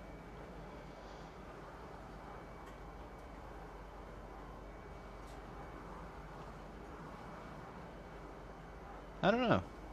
If it's successful, of course. My luck, we'd get like a 30k or something.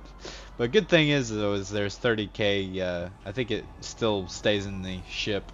So that's the good news. Alright, so I'll just follow you.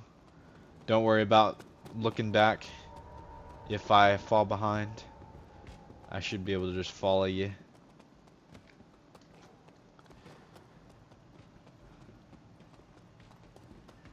I'll let you know if I need to, if I get lost. Whoa.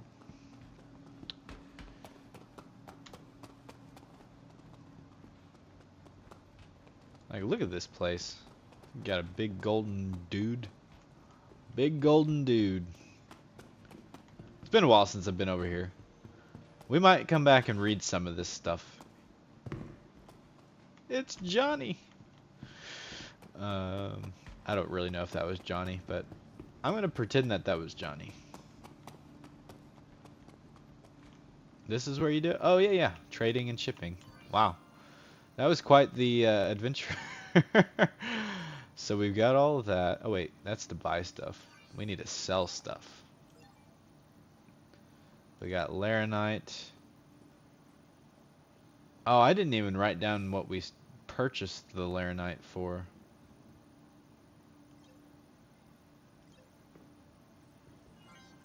Okay. Do you guys remember how much I purchased it for? That many units for 38,000. Sell. I don't even remember what I got or what I purchased these for. I should have wrote that down. So that way I knew how much I profited from that. I mean, I think I profited a little bit. Huh. That was interesting. It's kind of interesting. Nice chill activity. I know this is where you come to accept one of the missions from like actual people. So apparently, or the idea is you go into this like room here, and you talk to this guy, and he'll give you a mission. I've done it like once, and I think he worked only once. Ariel Hurston. I'm sorry. This isn't a great time. Sorry, dude. I'm just kind of browsing around a little bit. Aberdeen Hurston. Oh, okay. So this is what the different moons are named after. Magda Hurston. That's cool. So if you're wondering why or where they got the moon names, these are the people. Rich people. At least their photos make them look a little snobby, but who knows? Maybe they're not.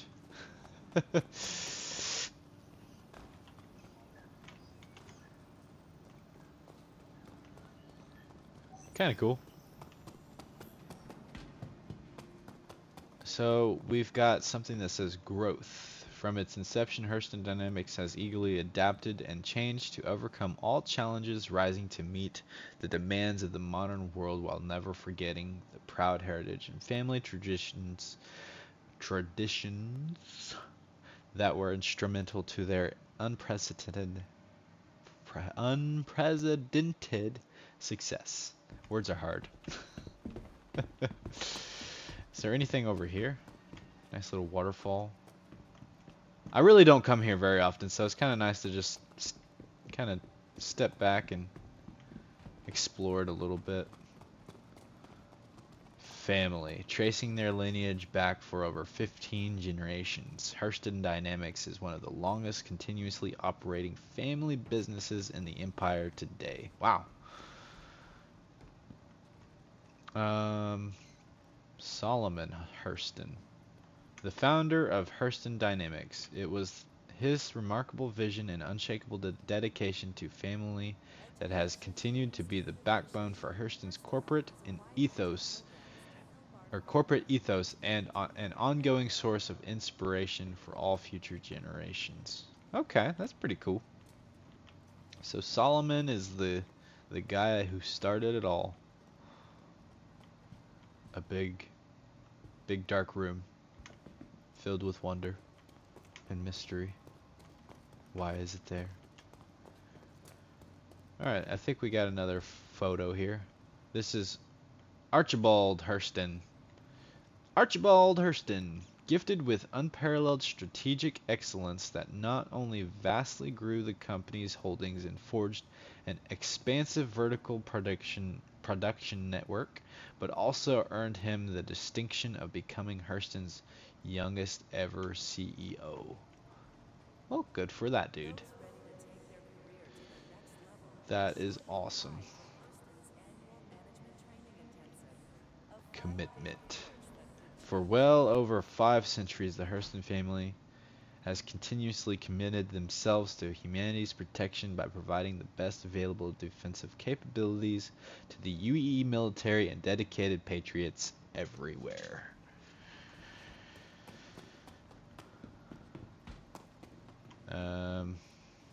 HD showcase. Oh, legacy. Legacy. Everyone here at Hurston Dynamics, from CEO Gavin E. Hurston down to our entry-level workers, are working tirelessly to preserve the Hurston family's legacy by producing the finest armaments of tomorrow today. Ooh. Tomorrow today. What's up, dude? Let's see here. Innovation. Victory. Never one to rest on their laurels. Hurston Dynamics has continued to push weapon design forward to develop cutting-edge innovations like their proprietary Cascade laser technology. Ah, they got some Oh, do they have anything to trade and ship? Oh, it's about the it's about the weapons, not training and stuff. I feel like it shouldn't say trading and shipping, but rather something like, oh, this is where you buy guns. Probably not that kind of wording, but uh Laranite, Astatine, and Titanium are at the top. About 30k, didn't know that. Huh. Oh, so I profited 30k? Is that how much I profited? Or is that how much it cost before the profit? Commitment. For well over 5 centuries, the Hurston family has continuously committed themselves to humanity's protection by providing the best available defensive capabilities to the UEE military and dedicated patriots everywhere. I think that was on another wall somewhere. Oh yeah, I think it was that one, right? No, that's actually something different. Look at all these, like, look at that. Like, that whole gun is bigger than me.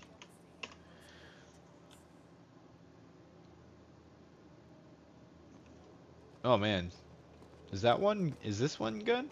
No, that's 3 guns. I was like, dang man, they just get bigger and bigger.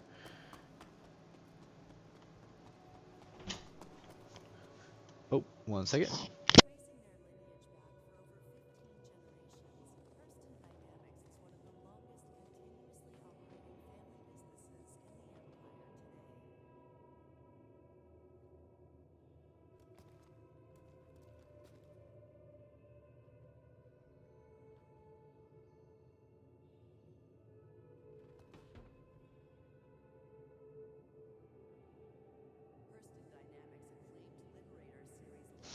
Ooh, that was interesting. I was given a like little chocolate ball, and it's like filled with peanut butter. So now it's like hard to talk now. Excuse me. Oh goodness. Legacy. Oh yeah, we already read that one. It's just a repeat. Dedication. This curated selection of Hurston Dynamics masterfully forged weapons and armaments is the culmination of over 500 years of craftsman experience and never-ending dedication to the study of the art of war. Okay. Lots of interesting information here. I know I've read some of this before. I have been here before, but it's nice to kind of revisit it and be reminded of all this stuff, because I totally forgot all of this stuff, like about the founder of the entire place. That's pretty cool. Oh yeah, and then there's this like little area that gives you information. The foundations I lay are so we may all stand higher. Archibald Hurston, 2618 through 2689. I think that's actually who this is. Archibald, and that was the guy that was on that picture frame over there.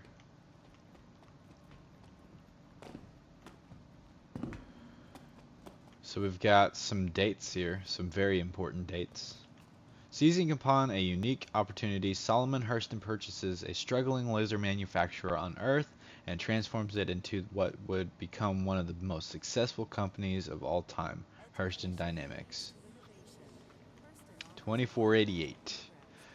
After leading the company for 50 years, Solomon Hurston retires and leaves the company to his son, Isaiah Hurston. This would be the start of a family dynasty that continues to this day. Man, all the way back from 2438 to whatever year we're in now. I can't remember. I think it's like 29 something. So, a dynasty that's lasted like centuries. My goodness. Hurston breaks new ground with the institution of an innovative new labor contract that would ensure factories a more stable workforce while employees would be granted greater employment security. Not much happened in 2529. Hurston Dynamics opens its first interstellar factory on Riddif. I wanna see where that's at on the star map. That'd be interesting to look up. History in the making. 2541. Humanity wages its first interspecies war. Hurston Dynamics weapons are instrumental in the defeat of the Tavaran threat. So that's a little bit of lore about some of the wars that went on in the past. Some of the wars that we may actually get to see in Squadron 42. That'd be kind of interesting. I don't know if the Tavaran War is part of the Squadron 42. I can't remember what year Squadron 42 takes place in. So we probably won't see the Tavaran threat in that. I can't remember the lore behind Squadron 42. But that'd be interesting. With the Second Tavaran War underway, Hurston engineers would introduce Cascade laser technology, a groundbreaking line of weaponry that helped to end the Tavaran invasion once and for all. 2603. Wow. So lasers didn't even get invented until 2603? Well, I'm sorry to tell people who want to be Han Solo in real life. Looks like we're not getting lasers until 2603. 2638. Hurston celebrates its bicentennial. To honor the company's contributions to the Empire, the Navy commissions the UEE's Solomon, the pride of the Third Fleet. 2756. Hurston Dynamics constructs its first residential factory center where employees can both live and work, greatly increasing productivity and work-life satisfaction. Hey, how's it going, Ryan? I'm just kind of going over some of the lore of Hurston here on Star Citizen. I've kind of been going through and just kind of reading a bunch of the different information on the walls. I'm almost there. 2794. For the first time ever, Cascade laser weapons are made available directly to the public for purchase. This marks the beginning of Hurston's highly successful consumer division. 2851. In the face of a growing Vandal threat, Aberdeen Hurston develops the first ever Hurston Dynamics antimatter warhead. Wow, that sounds dangerous. And the Vandal are actually one of the major threats in Squadron 42. So it may be like around this time that Squadron 42 takes place. Because I know the Vandal are one of the main threats of Squadron 42. So that'd be interesting. The art for them and the character models for the Vandal are pretty awesome too. They look very mischievous. They'll definitely be easy to shoot and not feel bad. Because they look very menacing.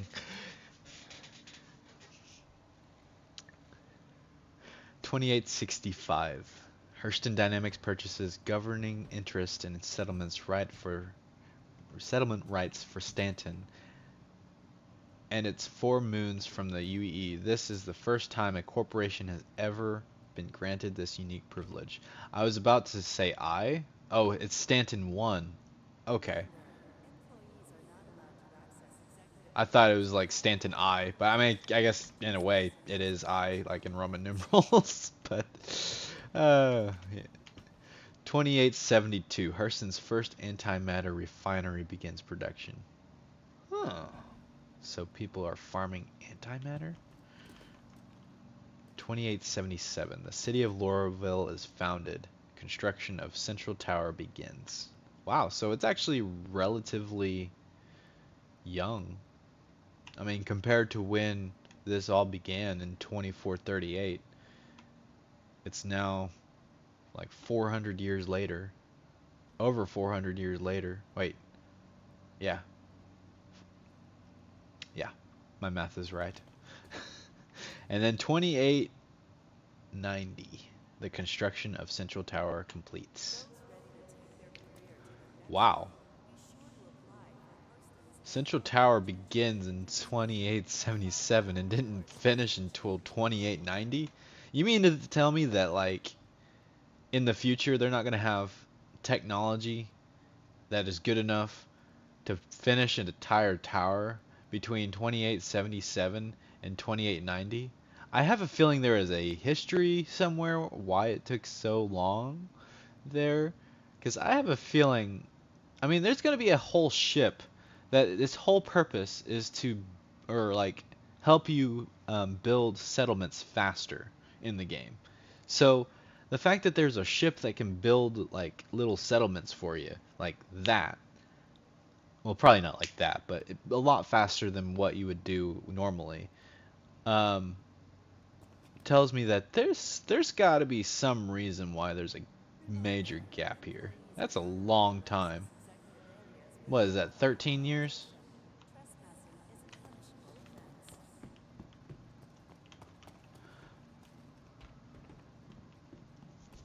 I'm sure probably the Galactopedia might have some information as to why that was a big major gap. I don't know why I'm going on and on about a fictional building that took 13 years to complete.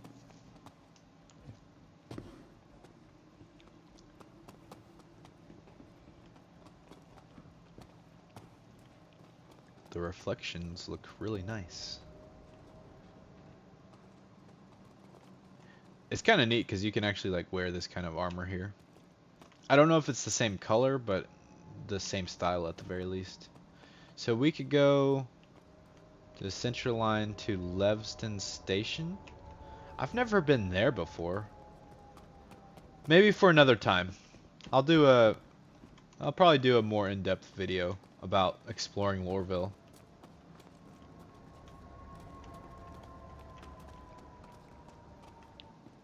And I mean, when I say in-depth, I mean like we really just pick apart Lorville. Like we look at all kinds of different things. That's what we'll do. Sometime in the future, we'll just come to Lorville and we'll just look at everything. You shaved your face and head today. You'll send a picture, a before and after picture. That one of with me, the one of me without hair looks very very weird. Okay, or a little weird. Huh. I totally botched that comment reading. I promise I can read. Maybe not very great, but I can read.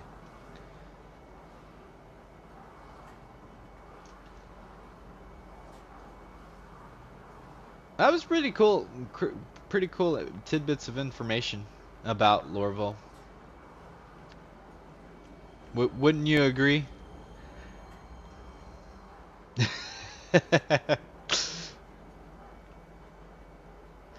Have you actually read all of that before? Oh, really? Well, that's cool. Yeah, we got to kind of experience that together then. I mean, I did read it a while ago, but it's been forever since I last been to that part of Lorville. So I'd totally forgotten about all that information. All right, let's try to do some more. Let's do a cargo mission, like, because we're already kind of running low on time here, so we need to do. Let's change it up. We're gonna do a cargo mission, and that would justify me going and getting this multi-tool at the beginning of the video, because we did spend quite a bit of time trying to get geared up. So we definitely need to do some of those kinds of missions as well.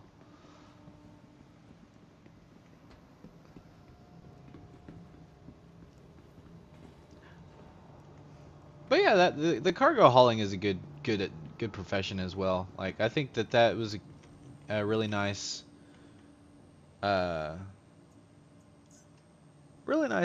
activity to take part in if you're just kind of wanting to chill and do your own thing.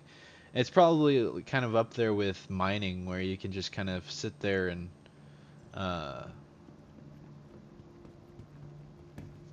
listen to music while you're doing it and just kind of having a good time, not really caring what's going on around you. You're just doing what you want to do.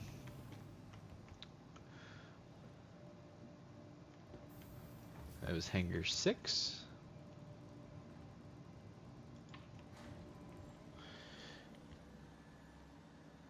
Honestly, you didn't need a multi-tool to do box missions. That is true. Sure, you can read, Sean. You believe me. Do I detect a hint of sarcasm?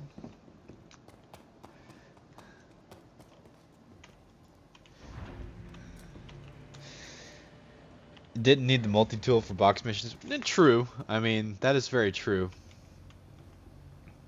By the way, do you know how much we profited off of that? Because I would like to send some money towards you. I just remembered that. Was it 30k? If it was 30k, I'll send you 15k. Yeah, why not? I don't mind. I want to make your time worth it. In terms of profits.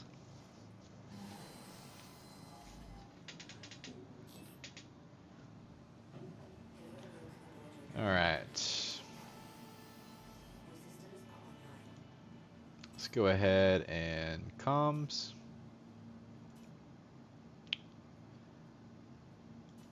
Man, it's been a while since I've downed like peanut butter. And so, like, just straight up peanut butter by, like, almost by itself. I mean, it was encased in chocolate.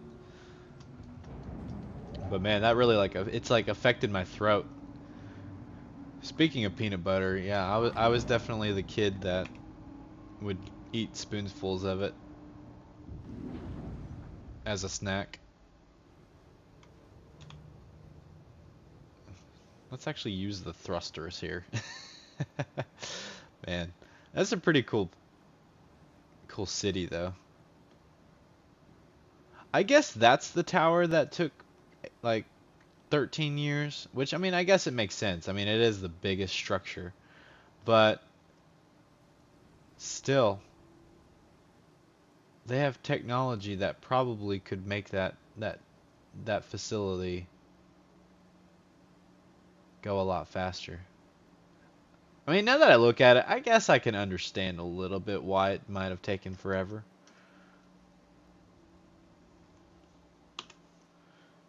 After analyzing it a bit more, but still, like I said, I feel like they have probably the technology to be able to fabricate a lot of that stuff pretty quickly.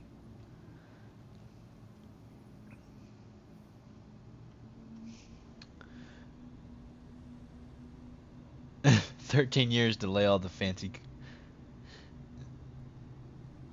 I fly solo to make money. Oh, okay. You got 6.6 mil. Nice. What kind of stuff do you do to get the most bang for your buck?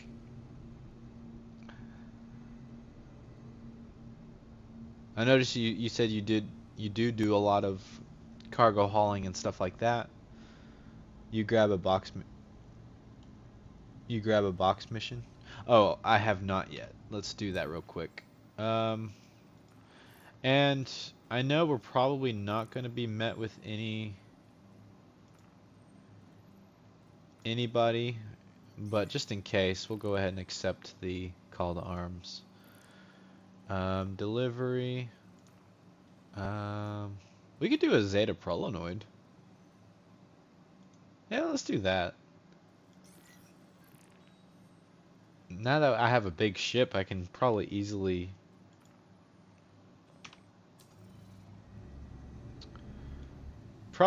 do this mission now. Because before I would have to cram all the Zeta Prolonoids in the Aurora. So this will probably be a lot easier to do.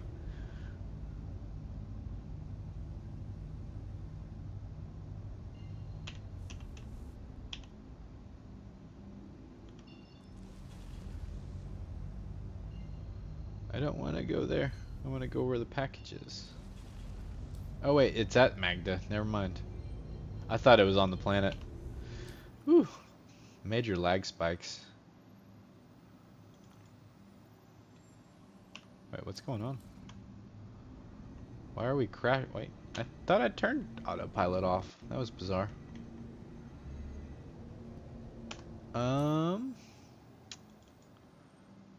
Yeah, I guess we're going to Magda. There we go. Did quantanium mining to make a mill. Did mostly trade runs to make most of it. Oh yeah, quantanium mining is definitely a major profiting profession. I've done it a couple times, and I remember getting quite a bit of the cut. I can't imagine what it would be like to get like all of the profits, because I'm sure it's probably pretty awesome. But I think I got like 100,000 from it because I was with a group of people. There is a quantum beacon at Selen. Oh, is it to rescue somebody?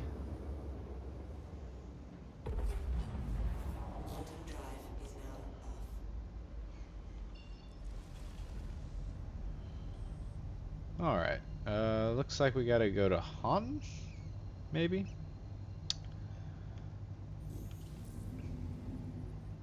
You know, this is a planet I don't come to very often.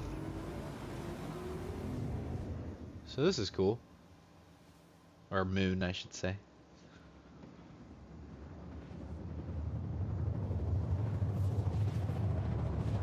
I like the blue and the pink colors. Or salmon, whatever you call these colors.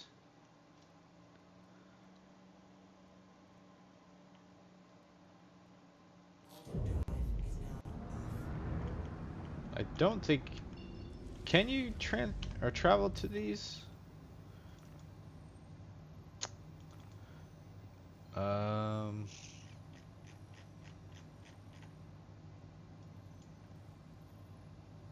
Yeah, I didn't think so. Alright, so yeah, we'll go ahead and head... Wait, see, that's what I wanted.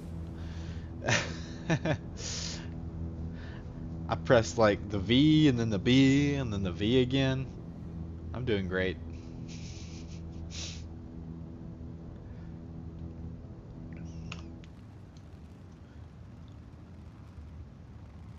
It's pretty cool. I love the diversity of the moons and planets. It's very cool.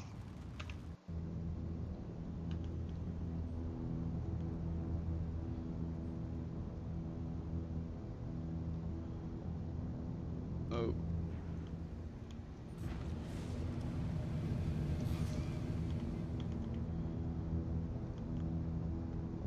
Autopilot mode in like low orbit situations seems to be a little buggy, at least for the Cutlass Black.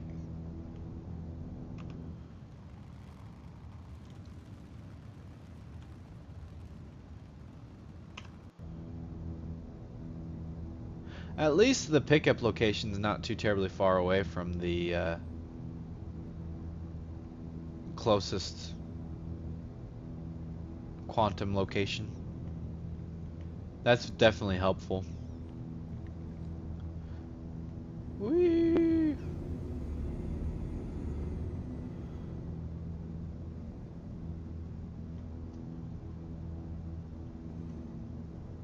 And if you look down to your right, you will see a mountain.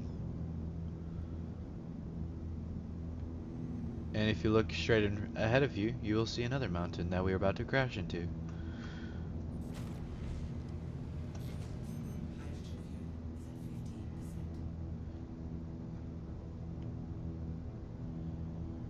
That's by design.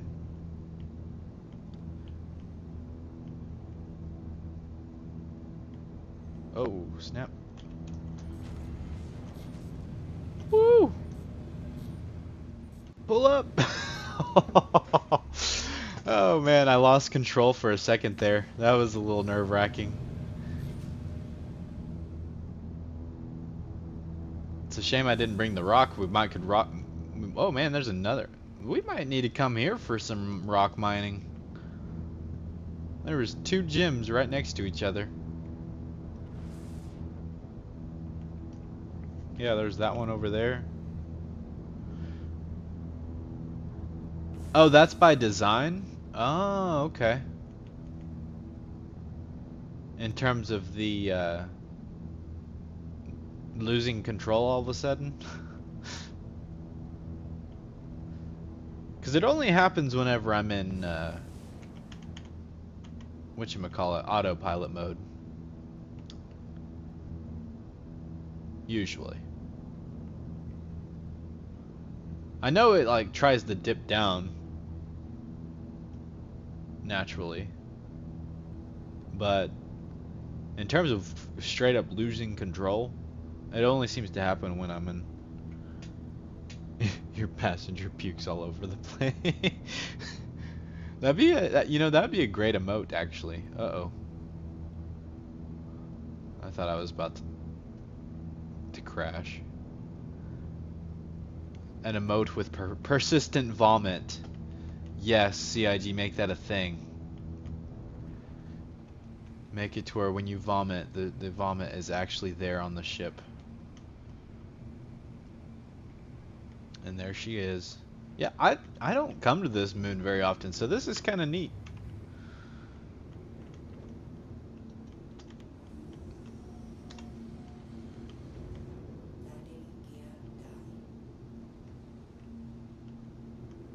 What is this? What are these boxes?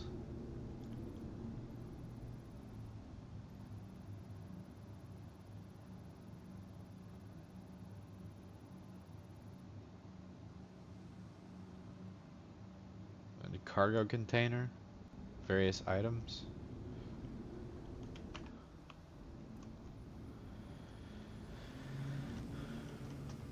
Alright, we need to orient the ship in such a way that we can easily load up and then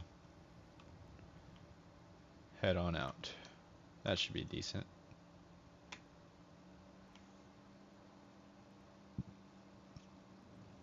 Ooh, I burped and I could definitely taste the peanut butter there. You sent me the pictures? Oh, okay. Yeah, I'll take a look at them after the stream.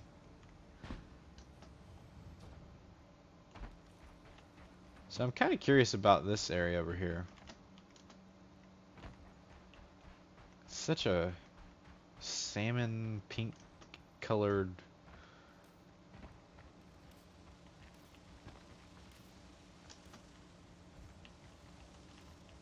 I bet I can make this jump. Yeah. Let's get this pistol out. Just in case, you never know. CIG may try to pull a fast one on us. And add some NPCs here. Is that a cargo box that you can take with you?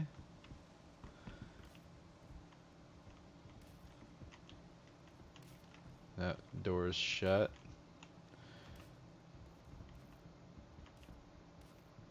Oh, here's a container. I bet it has loot in it. Wait, did I hear like... I thought I heard... I thought I heard a weapon. Ooh. Fancy.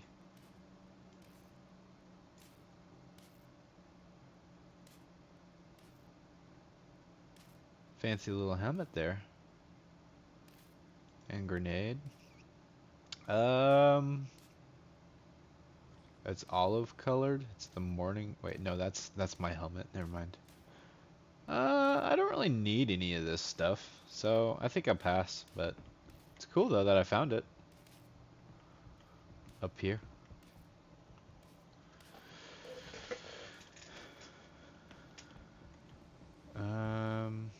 What's up here? Nothing. There are some, I know at like some of the derelict ships, I don't think this is one of them, but I know like some of the derelict ships have like little traversal puzzles, and so that's why I'm just kind of double checking, making sure that there isn't one here. That might have been one because, I mean, it was kind of a puzzle that you had to know that, hey, for one, you're on a low gravity planet, and two, like, you have to, I guess, think, hey, let's get up on this rebel here, and then hop on. So, I don't know. Maybe a tier 0 puzzle there. Tier 0 as in do it mindlessly.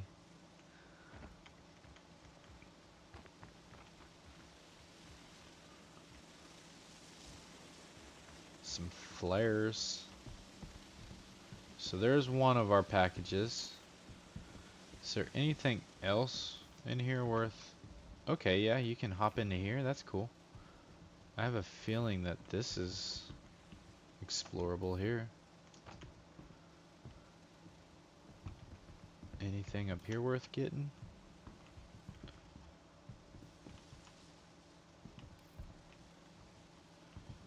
So there's really no point in me coming up here, it seems, unless you can move these things with the tractor beam.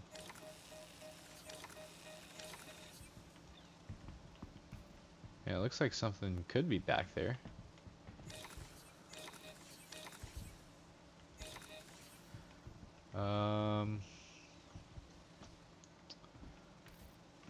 Interesting. I feel like there's more to this ship. I feel like this might be one of the puzzles, actually. Wait a second here. So there is a ledge up there. Can I grab it? Oh yeah, you can grab it. Cool. So, I should probably have my pistol. I know there's probably not anybody here, but you know, you never know. It's better to be safe than sorry.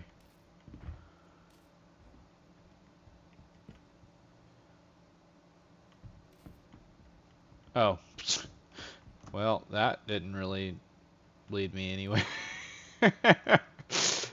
I thought I was really getting somewhere there, and that was kind of a bit of a letdown. Oh well.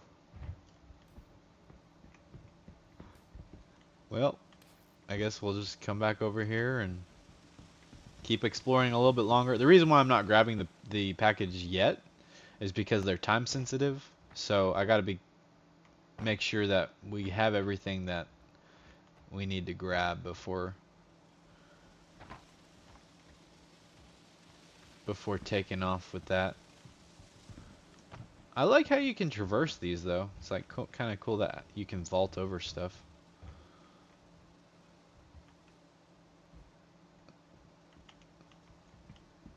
Hey, there's a container there.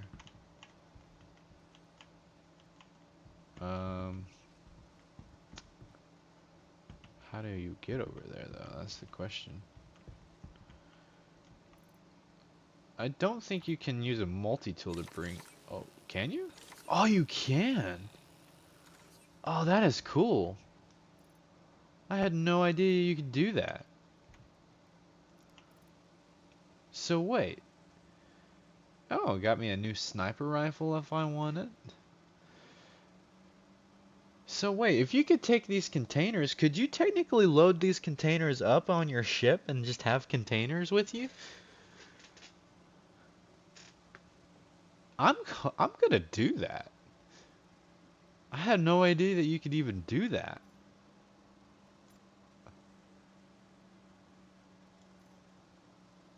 I'll take some of this loot.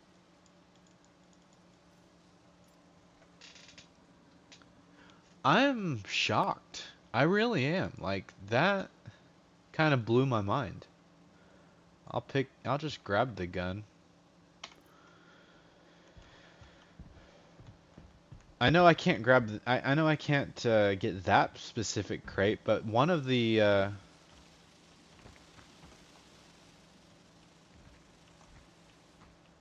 one of the buildings, I think it was this middle one, actually had a... No, it was that first one that I hopped into. That's right.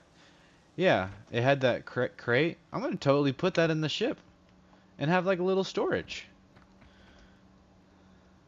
I don't know how much storage it holds, but that's kind of cool.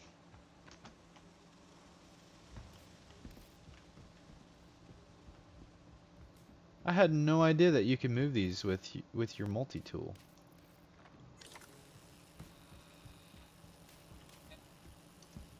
Whee!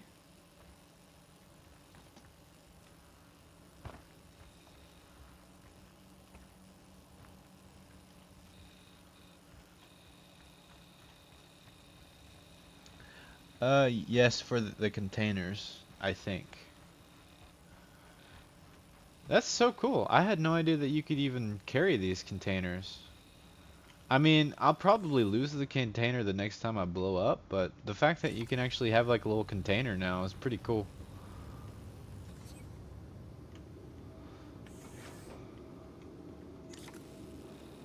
I'll put this, it'll be like a little bed trunk.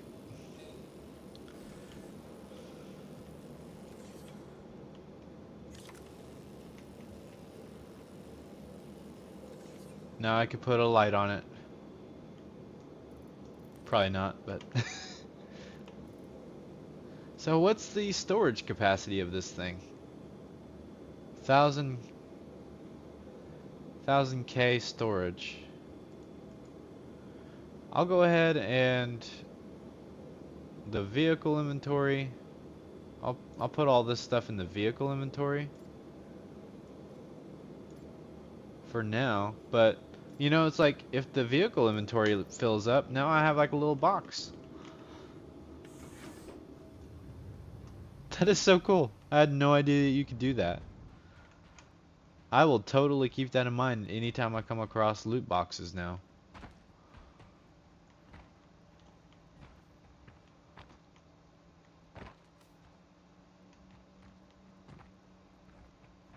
That makes loot boxes way more valuable to just take with you. Alright, let's go ahead and open this sucker up. And go ahead and just grab this. Boom.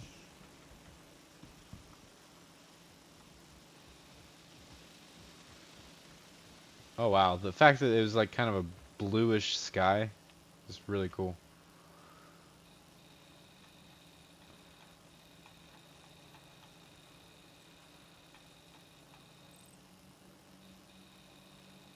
Man, this thing goes far.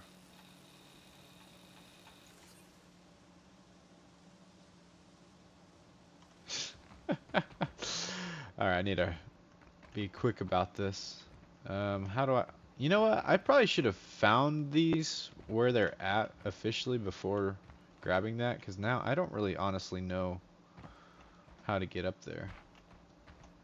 Maybe it's the same sort of situation. I gotta maybe hop on top? No. Huh.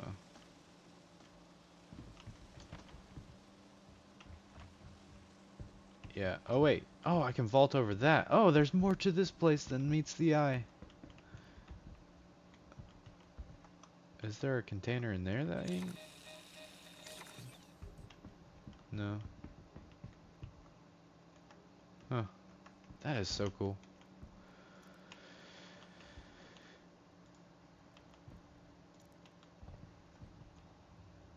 Alright, let's grab this.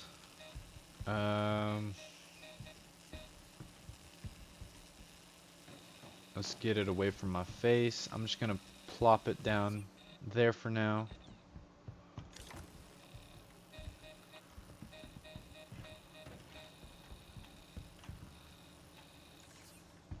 I gotta hurry because these are time sensitive.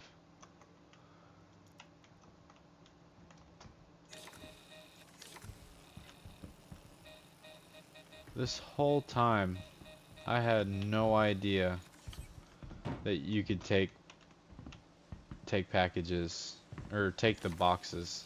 That's so awesome.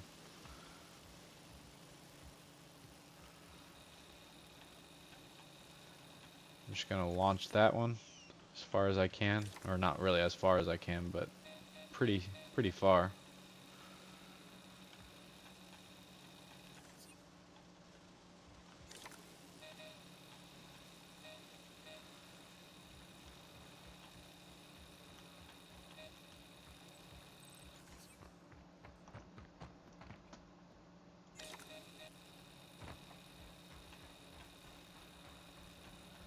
All right.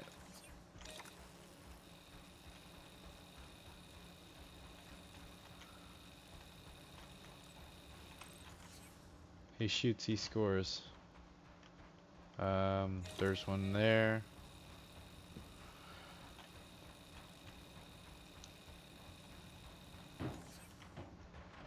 Launch that sucker.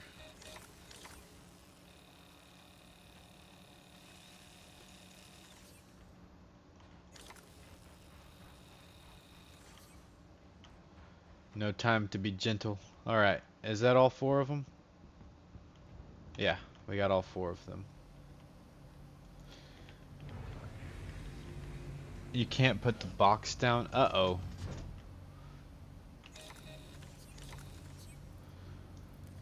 What if I knock you out?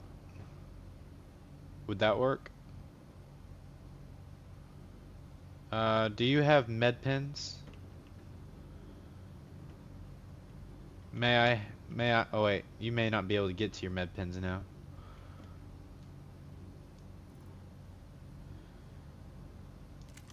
I don't think I have any med pens. I don't think I came prepared. Crap. Punch you out? I don't know if I can officially punch you out.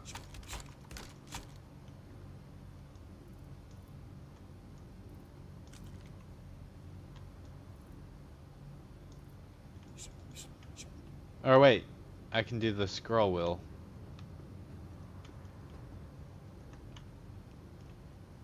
Can't I? Aren't you? Can't you do that to players? Oh, there we go.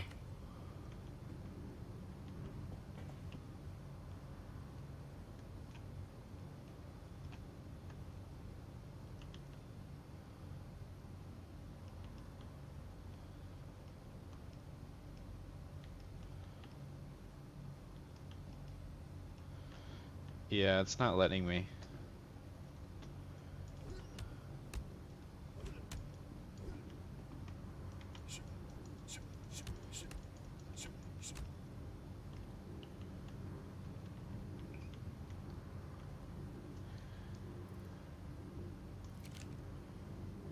Oh, but if I do this, it may give me a crime stat.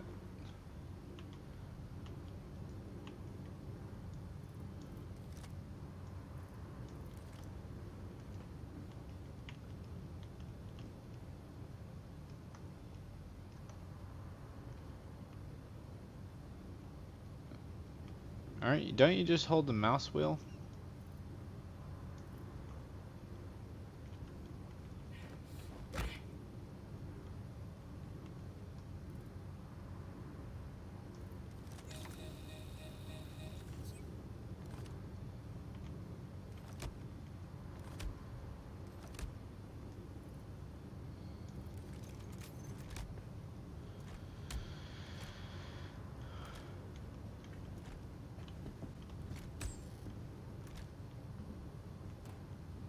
Hey, that worked.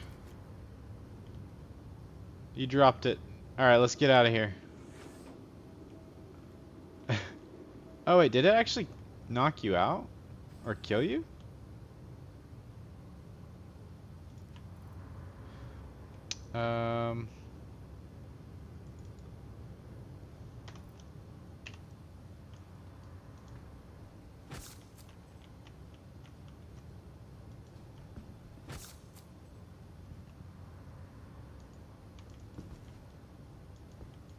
Did that work?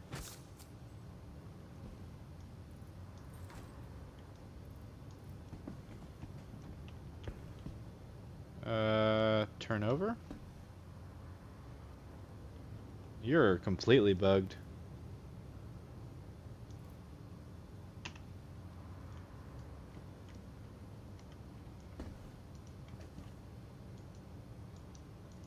Yeah.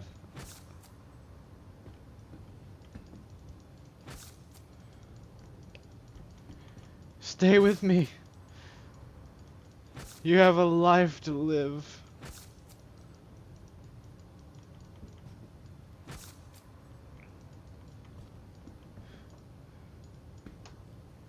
No.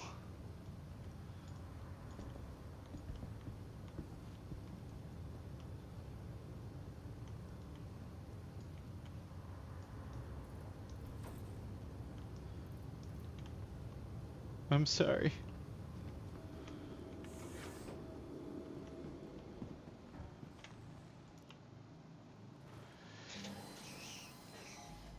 I will avenge you. Oh, loot you and you will backspace?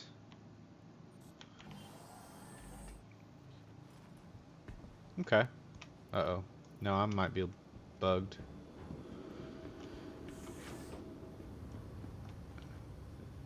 These packages are totally going to go away.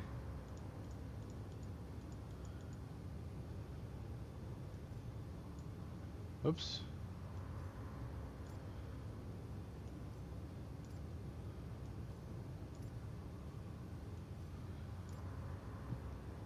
You can totally have your stuff back if you come back in.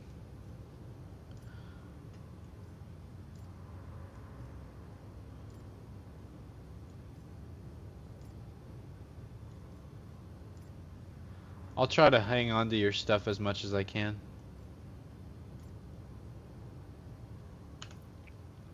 We will have a proper funeral.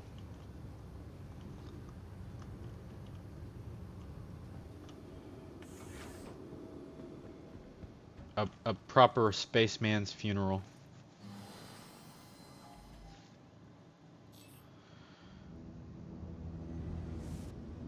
Rapid takeoff.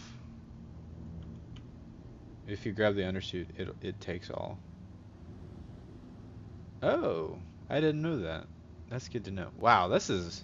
I like this planet, or this moon. That's a very pretty landscape with the blue tint and stuff. The combo with the kind of salmon color and the blue. Very pretty.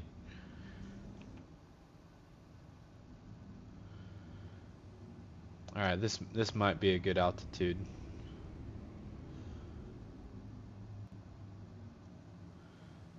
A proper spaceman funeral. I know I've got Zeta Prolanoid, but at this point... Oh, no! The body disappeared.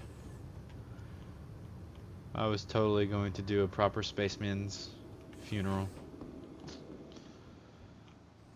Guess we're gonna miss out. Invite you? Oh, did you get kicked from the party?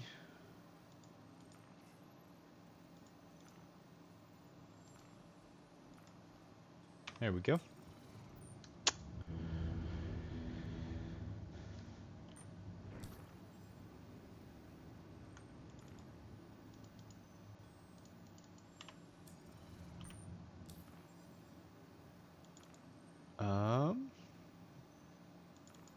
Drop off point?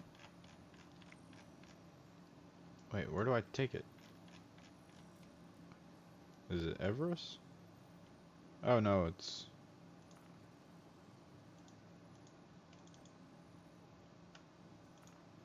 I'll just go somewhere. Well, that didn't work out too well. I'll go to OM4.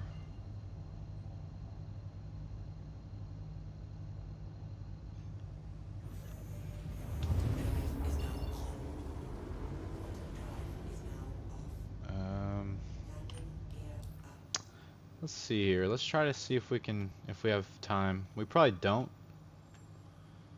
have time to make it.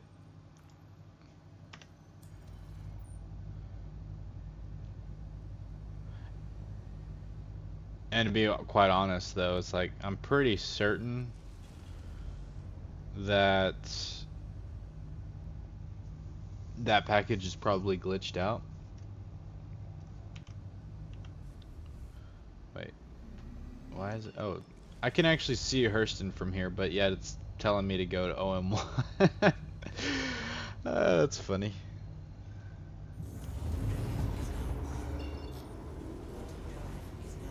Alright, now we can go. Whoa, whoa, whoa, whoa, whoa.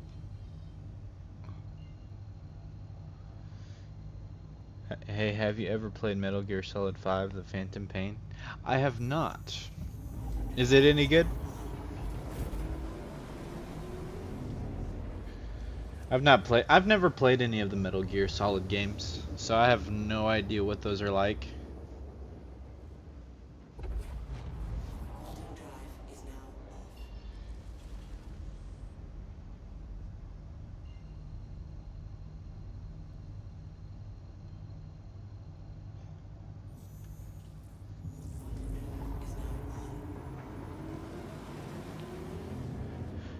Whew, man. Cargo hauling and box missions are a little time consuming. It's already almost time to hop off. What I'll do is if I do finish this mission, I will do one bunker mission to test out the weapons that I have, and then well, mainly test out the pistol, but I will only get like a few shots before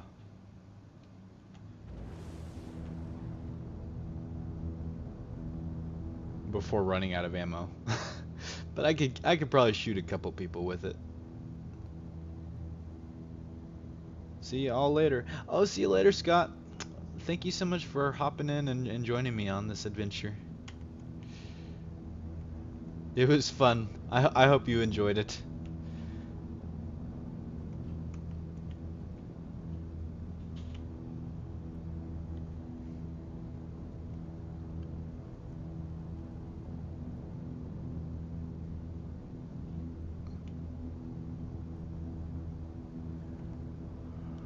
Oh goodness. This is a nice little peninsula.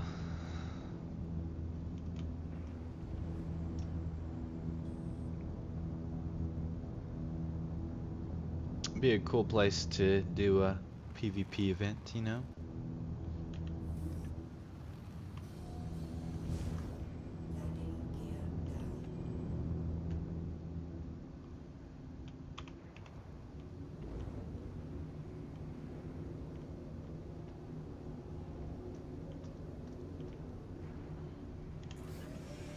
Oops. Wrong button. Story of my life. Alright, which one of these buildings do I go to? I think I might have failed. That's why it's not showing up. I'll land here. Sure, why not? All that open land, and I choose to park in the like most awkward spot.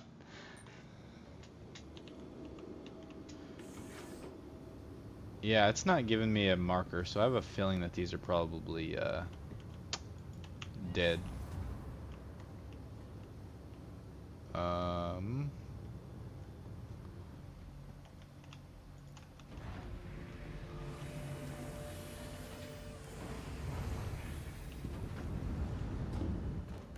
Is this the facility I go to? Yeah, this is it.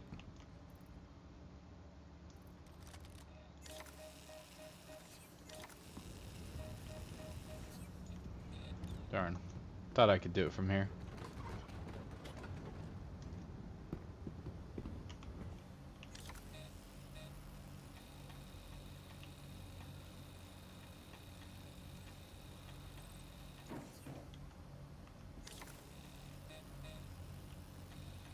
Oh, it's actually saying it now, so I might have time. Probably not, but we'll see.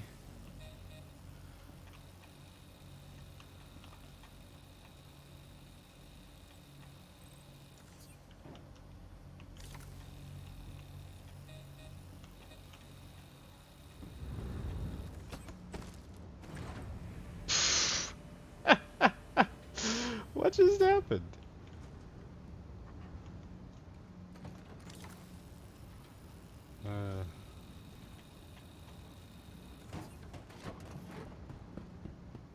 Alright, well.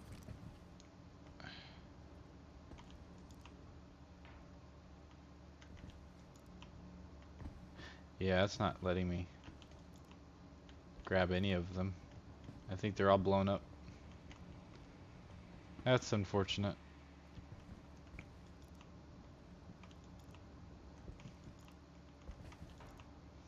Well, I wasn't able to finish that mission.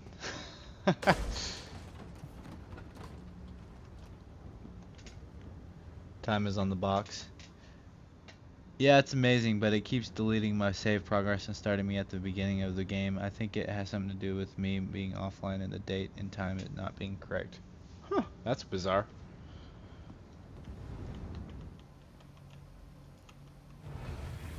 Well, I think I'm just gonna leave those packages right there. I got them mostly there.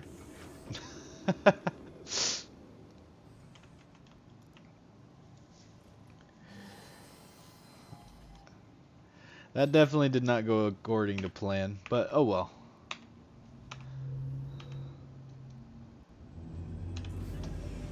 Oh. Yeah, we'll do a quick bunker mission and then we'll call it a night, I think. So accepted. I'm gonna go ahead and abandon this one. And we will do a mercenary, assist and defend, guard facility. Yeah, we'll do this one. This will be a good one.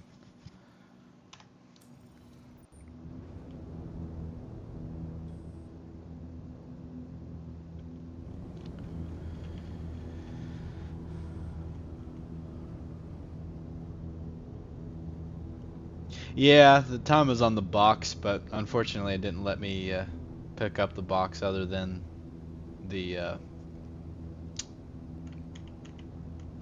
tractor beam. They were completely bugged, which they probably honestly bugged out the minute that he picked up the package.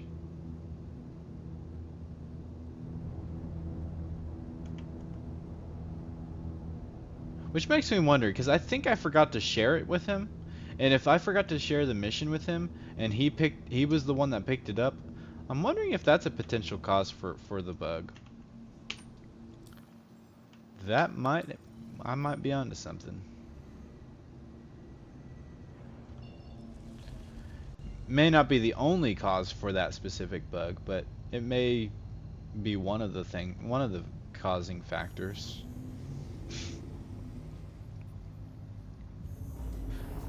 Because that bug has happened to me before on other missions and stuff by myself, so.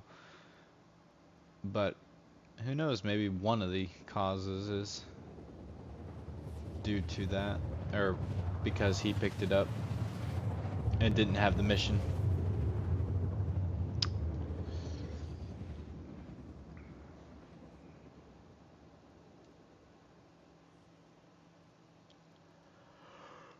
Oh, goodness.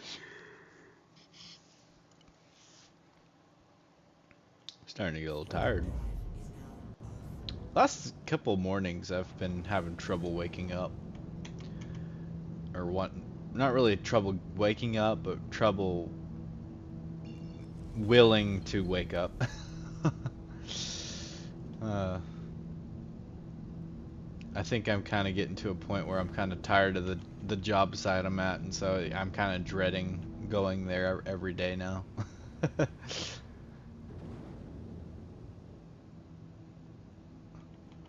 that might be honestly why.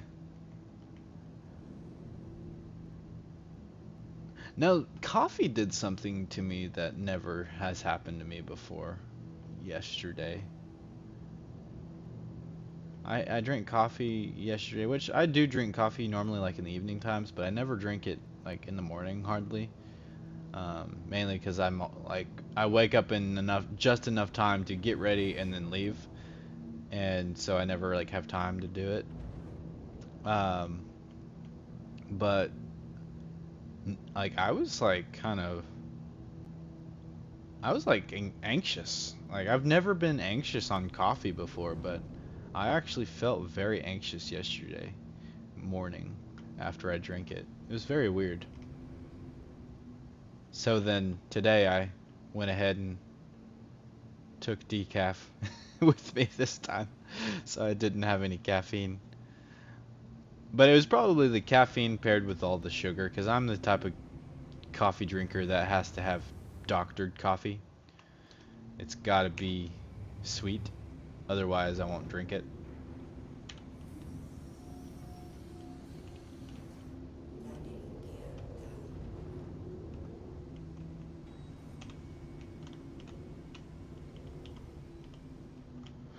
You're gonna probably try to play at least one more time, but when I go to turn it off, I'll set the date on my Xbox One. I heard that fixes it on Reddit, and if it doesn't work after that, I'll give up. Yikes, I wonder what's causing that. That's such a bizarre bug for you.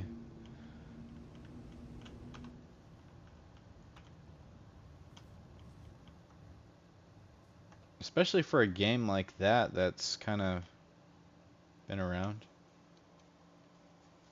for a while. You'd think that they would have fixed that issue. Unless that's a hardware issue.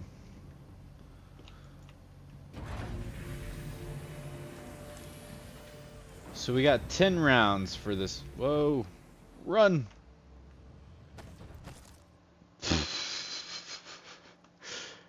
Oh, man. Star Citizen's being a little buggy today, if you hadn't noticed. Oh, goodness. I just like face planted out of the out of the back of that ship. All right, let's see if okay. This is a good sign that the mission is working, though. At least there's that.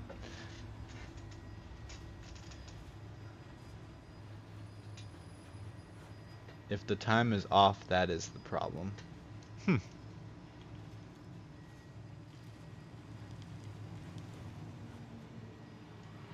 I was scared when I saw that because I've never seen NPCs walk over in this part of the facility. That was very nerve-wracking to see that. Alright, so we still got a few minutes before the next wave. So I'm going to kind of look around, look for loot boxes. And now that I know that you can move some of them, I'm going to see if you can move all of them with multi-tools. Like, that intrigues me now. Like, at that point, I would literally load up one of the boxes with a bunch of gear and then transport the whole thing to my ship, and that would be a whole lot easier to loot these facilities, and I wouldn't have to make multiple trips up the elevator. I mean, I'd probably have to make a couple, because I'm sure not... Well, this is a great time to fall over. I'm sure that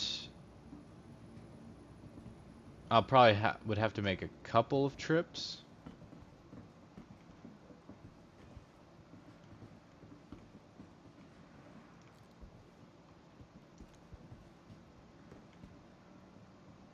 Let's see. The wave just started, so that's kind of why I kind of...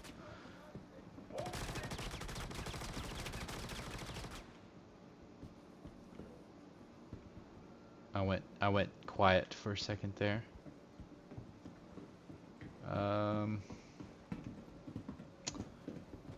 Whoa.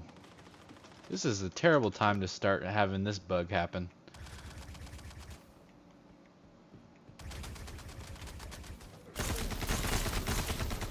Whoa. Oh no. Dang it, man. I saw the indicator that I was being shot from behind, or it looks like I was being shot from behind. Darn it.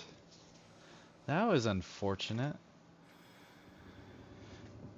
Well, I can at least stay in the area. I'll go ahead and, I mean, I'm probably not gonna wait to be rescued, but I'll stay in the area because the the NPCs will at least. I probably shouldn't have done that. I'm gonna decline it actually. I'll decline it. Don't worry about coming and getting me, cause this I'll wait until the mission ends. Um, and then I'll just hop off. It's not the greatest way to end a stream.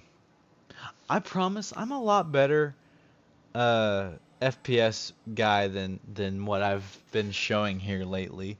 I have not done well on Star Citizen FPS in a while. I don't know what's going on, why I'm not doing too great, but holy cow. I am not doing a good job at all.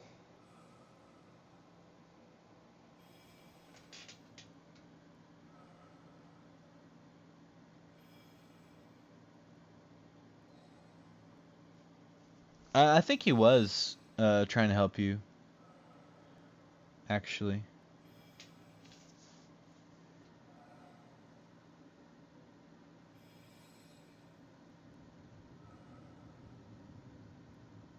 If the time is off, that is the problem. Or maybe he wasn't helping you. I don't know, because it could be about the box. Yeah, this is kind of a cheap way to finish this mission. But it kind of works. You know, if I stay in this area long enough, the AI will take out all the targets.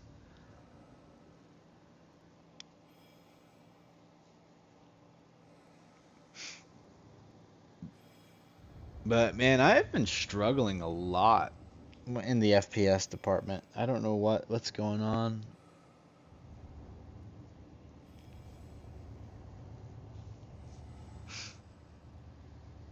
My goodness, they're just mowing them down.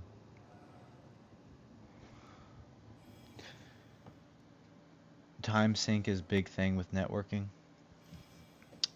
Are you talking about for the FPS?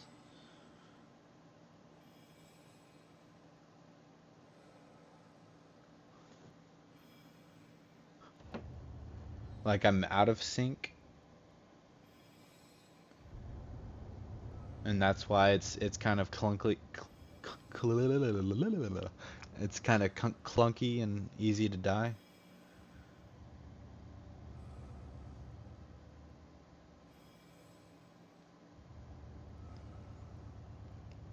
Yeah. Well, while I sit here and wait for the mission to end, how about this? I'll go back to the little screenshots and just kind of talk about that for a bit. We can go over my screenshots for a bit while I'm sitting there dying. I'm literally doing the cheaper way of finishing that mission.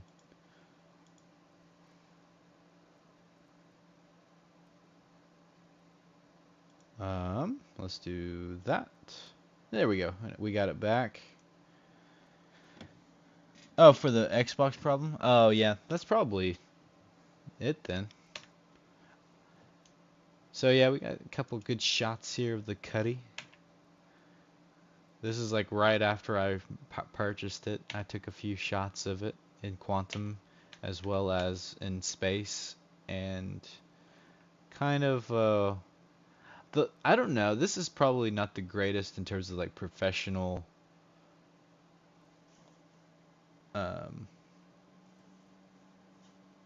in terms of like a professional image, like in terms of the lighting. I don't know. It's kind of weird to barely see the ship with the planet and then the sun. But I don't know. It could be cool. Oh, another great shot of it. This was during Jump Town. We were attempting to fly the Cutlass Black close or far away from Jump Town and then hop into this vehicle and then drive there. And I was on the turret, but everything went south really fast on that adventure. I got a few good shots here and there. That's a good photo. I like that one.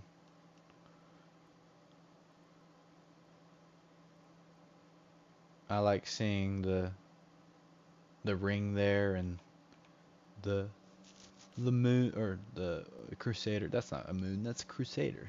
Duh. This I like to have some fun with the T-posed dead bodies. If you hadn't noticed, I have like 3 or 4 photos of nothing but me doing this to random T-posed bodies.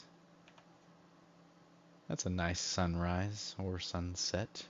I don't really remember what was happening. That's probably a sunrise. That kind of looks more of like a sunrise than a sunset. Very pretty.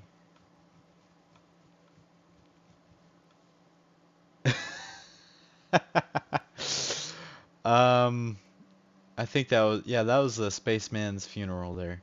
I think that was my own dead body though, if I remember right. So I just gotta set the time on my Xbox One to the correct time, and that should fix it. I hope so. Huh, that'd be interesting.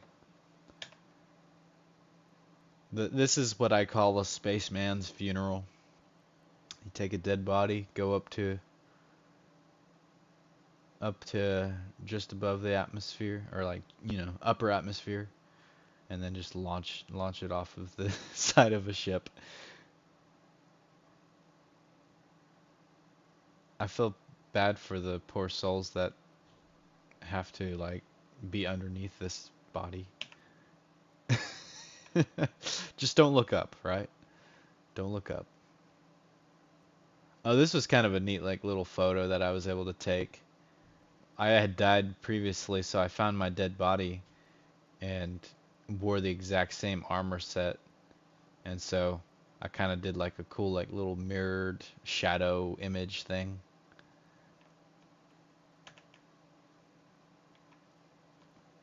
Couple of shots of it.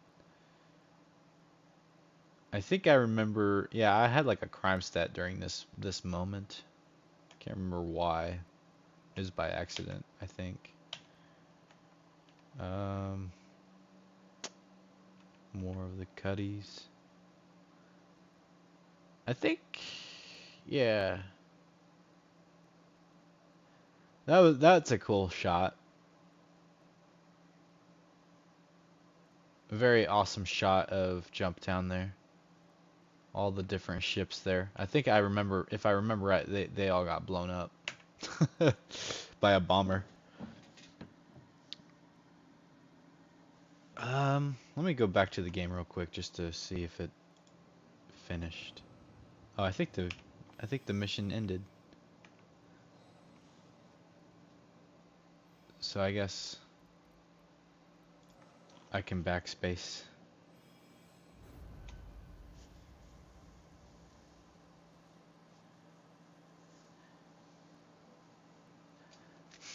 That was unfortunate.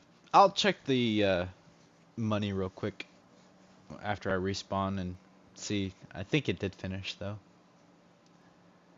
The fact that the guards were just kind of chilling around. I'll try to not make a habit of doing that sort of thing where I rely on the guards to win the mission for me. That's kind of a cheap way of doing it, but with it being the end of the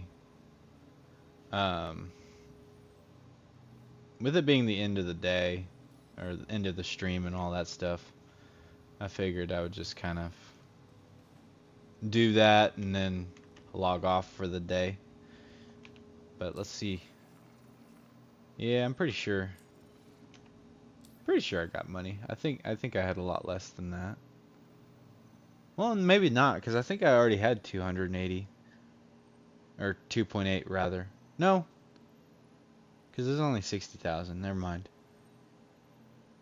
I was thinking that I had only 200,000, but I forgot. Duh, I have 2.8 million.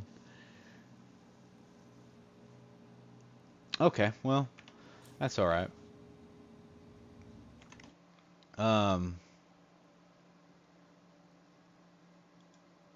Yeah, so I'm back at the little screenshots here. I just wanted to kind of go through them some more before I hop off. Some cool arrow shots. Let's see, do I have any other cool photos that...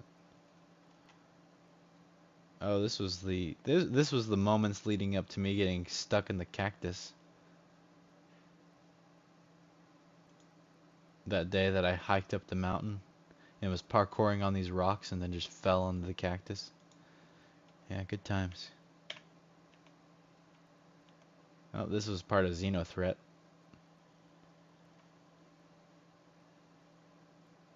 All the Zeta Prolonoids.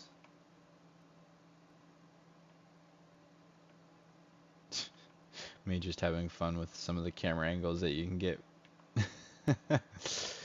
Yeah, let's see if we can find any more interesting photos. In terms of that file,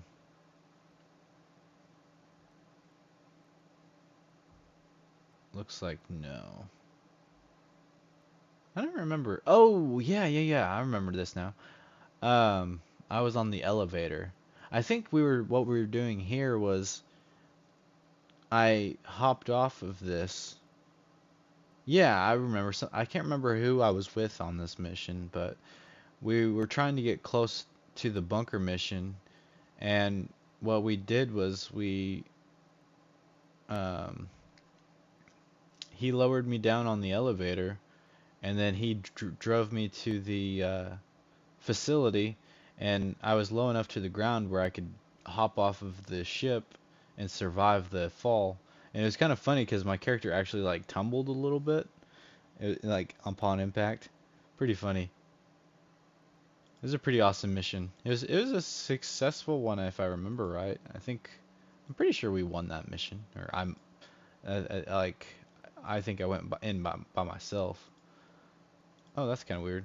I didn't know you could like do multiple images at once. That's cool. Let's see if I can bring up some more images here. If you're just now hopping in, yeah, right now we're just kind of going through some of the old screenshots that I have, kind of reliving some of the videos that I've posted over the course of this last couple of months now. Yeah, in my other folder there's probably nothing too terribly interesting. I mean, there's probably a few shots here and there, but a lot of the photos that I'm looking at right now I've used for thumbnails, so nothing really too new with that. But oh, hello Alex. Yeah, we're just kind of going over some of the screenshots that of some of the previous adventures that we'd been on with this channel. So I was just kind of reliving some of those moments. Some pretty fun moments. I love this shot here. Oops. Wait, I didn't want to go there. I wanted to go there. Why are those the only ones that I can see now? That's bizarre. I like these photos though. Such beauty. Alright, let's go ahead and hide that.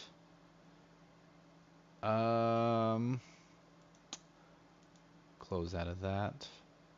Hop back into the game. So yeah, unfortunately that mission was not successful.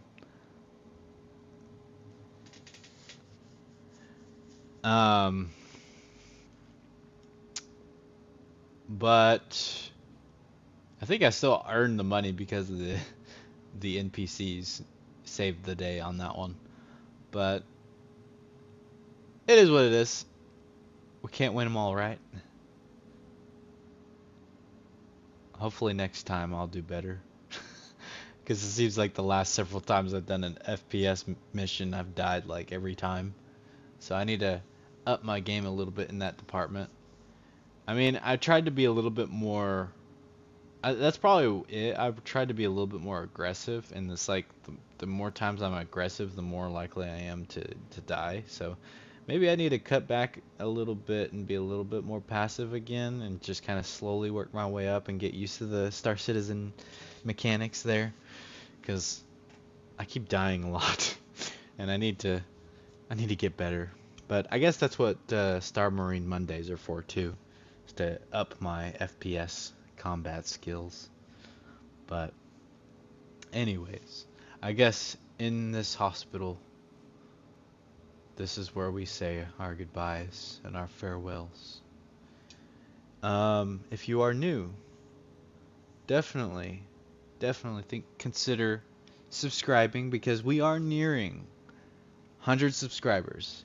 And if you have Star Citizen, we are going to be doing a Star Citizen 100 subscriber event. What we're going to do is we're going to, on Discord, so I have the Discord link in the description. We are going to kind of have like a survey to see kind of what time of the day and week most people are able to play Star Citizen. And then when we kind of get that information, then we'll kind of schedule a day of when to do this event to try to get the most amount of people involved as we can. And we might could do, think about it, we might could do it twice, one for one set of people and one for another set of people, depending on if their times are drastically different in terms of, maybe like so many people are able to play on this during this time, and then so many are able to play at this time. So I don't know, we'll play around with that idea, but we'll try to get as many people involved with the event as possible.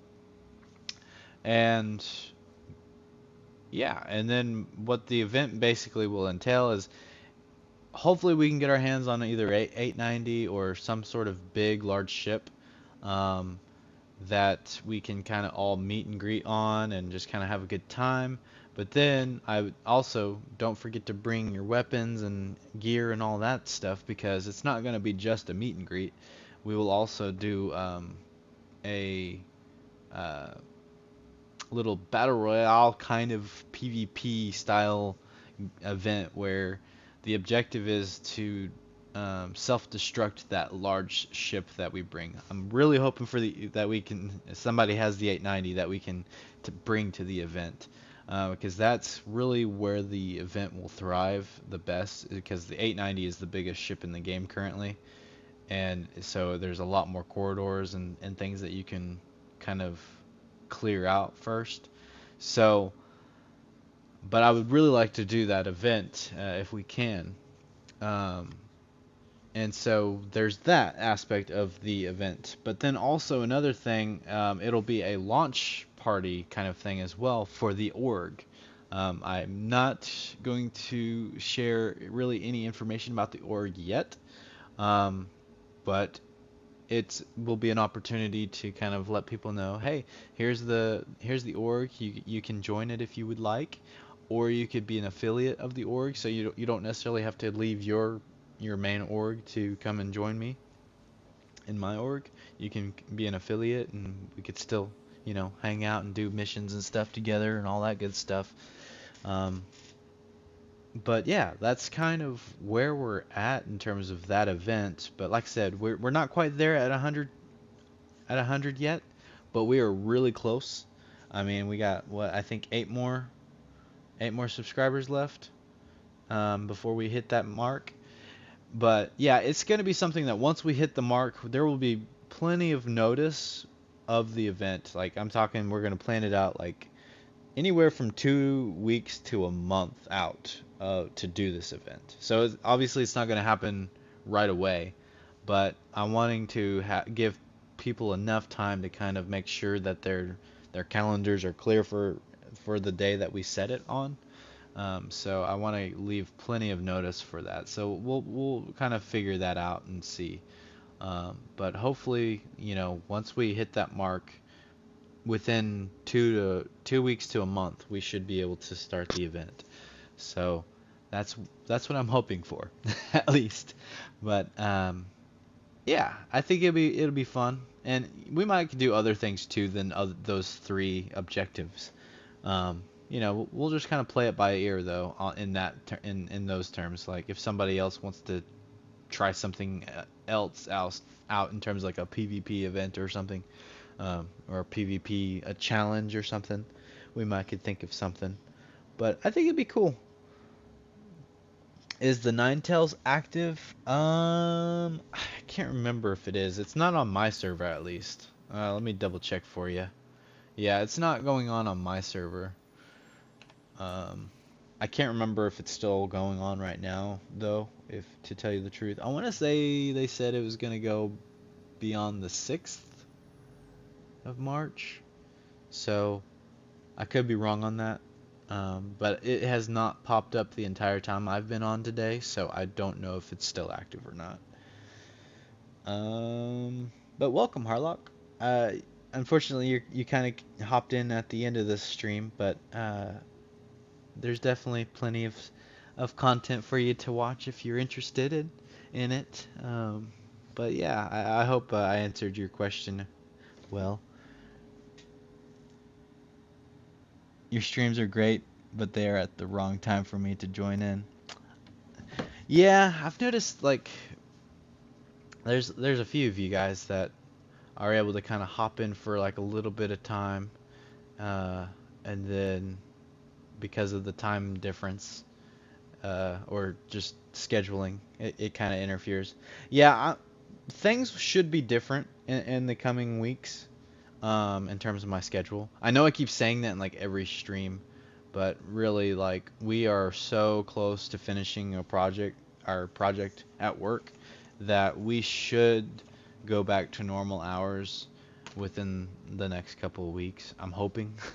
I keep saying that every week, and then every week I find out, no, we're going to be there like another week, and then another week, and another week.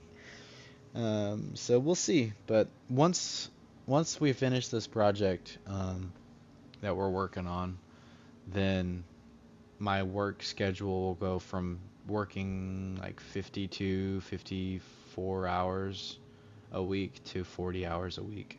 So then I will have a lot more time to hop on and stream earlier in the day, which when that happens, let's see, I would be getting off at around 3:30 U.S. Central Time, so I would be able to probably start streaming probably around 5, I would say, depending on where the job site is, of course, wherever the next project is.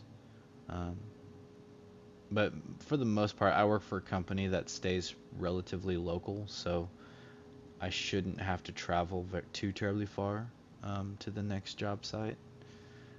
Probably 30 minutes to an hour, depending on how traffic is that particular day. But anyways,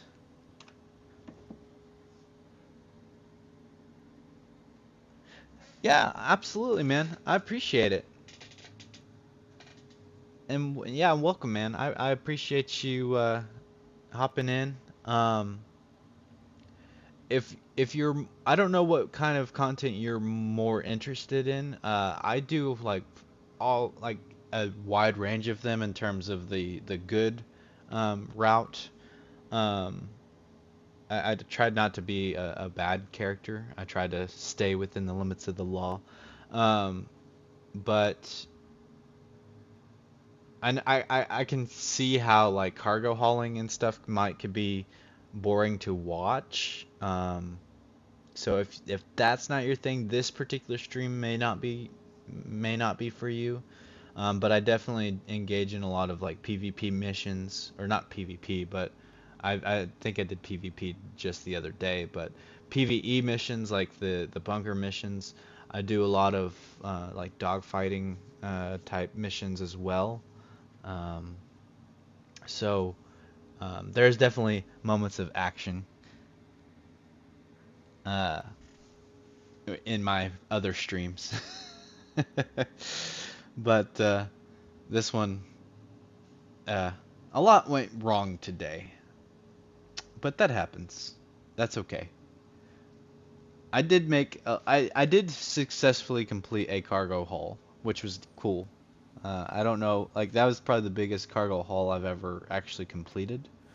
Because I'm not much of a cargo hauler, but it was really cool though. I think maybe in the next time I do like the cargo hauling, I might would put on some personal music to kind of listen to. Um, I probably won't have that music like to where y'all can hear it because of copyright issues, um, but you know, it's just something to kind of listen to. That's kind of why I try not to just put too many like music to my streams because I'm always afraid that they'll get copyrighted. But but yeah. Let's see. Is there anything else that I need to mention? Oh yeah, Harlock. If you are interested in like sticking around and stuff with the streams and all that good stuff, and also are interested in that event that I had mentioned earlier, um, there's a link to the Discord in the description. So if you'd like to join the Discord, that way you can be notified of things like when the videos go live, and also um, the event that's coming up whenever we reach 100 subscribers.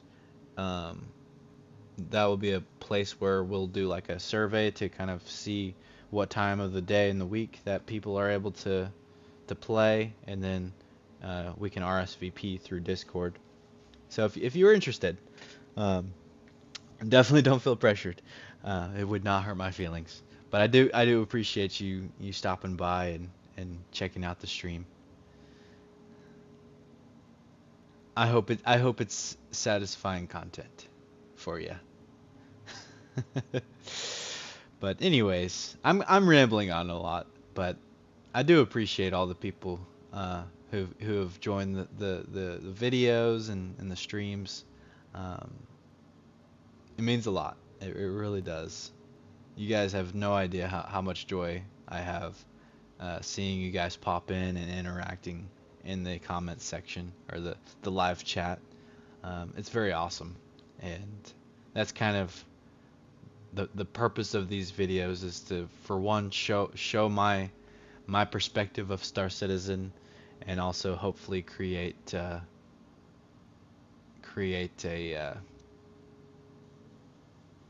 a healthy, awesome community with you guys. So thank you guys. You fly solo, so I'm interested in. So you're interested? Oh, okay, cool. Absolutely. Yeah, and that event will also will launch the org, and so even if you fly solo, that's totally cool. You can totally be an affiliate of the org. So if you want to kind of like help out, that would be really cool. Um, you know, we might could reach out to you and be like, "Yo, hey, we are doing this thing and we need all the help we can get," kind of thing, and uh could you help us, kind of thing. So I don't know, but anybody who's solo or has another org, don't feel pressured to stop your org, or you know, hop orgs to come to mine. We can always be affiliates. uh you watch streams in Mind Quantanium. Oh yeah, that's a good use of time for sure. You kind of listen to streams and hear other people's perspectives and what they're doing, or maybe watch tutorials or listen to tutorials while you're doing some things like mining or cargo hauling, or listening to music, of course. So that's a great use of the time for sure. If you have Spotify, you can use the playlist I sent you. It's royalty-free stream music. That's okay, cool. I'll definitely have to check that out then. I don't have Spotify, so that's kind of why I haven't looked at it yet. I know you've mentioned that in the past, but I guess I can probably download Spotify and give that a go. Um, that definitely that would definitely help, I think. You know, because as long as there is sound other than just my voice, I think it would definitely help the quality of these videos. Because I'm not gonna lie, I do have a lot of moments where I just blank and go silent, and uh, or like if I get distracted by what's going on in the game, uh, I like completely go silent and I'm like focused. So having music or something kind of playing in the background might help with that. I don't know. That might be something that, you know, I could ask you guys as the viewers. Like, what do you guys prefer? Do you guys prefer to have just the raw footage or in-game sound playing, or would you guys rather have some background music? Like, what is most satisfying to listen to, I guess, because like you guys are the ones that get to hear me.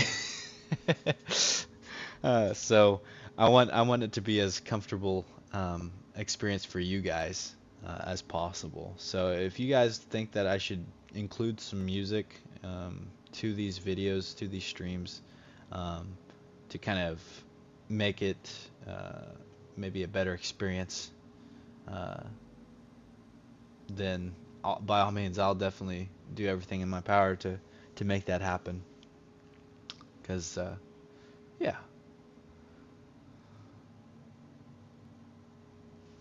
Especially the royalty-free stuff. That's pretty cool that there are stuff out there that you can listen to and have in streams and whatnot that you won't get copyright infringements and stuff.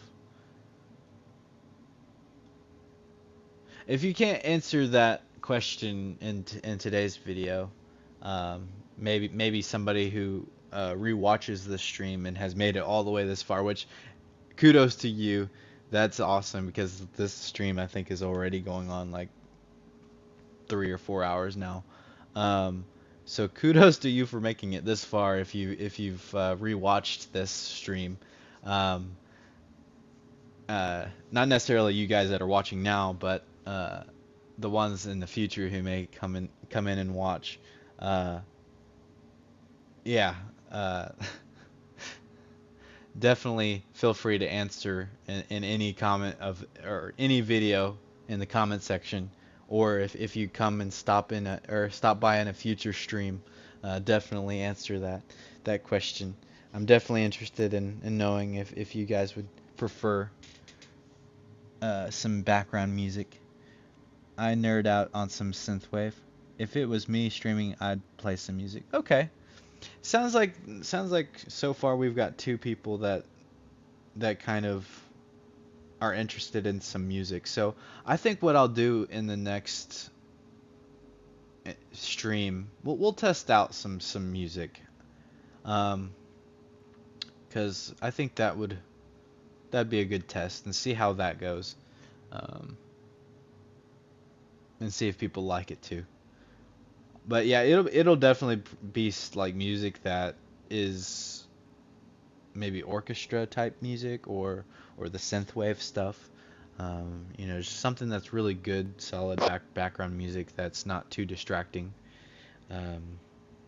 Because I remember it was on my infamous fan game videos on my channel, which those are still available to watch, by the way.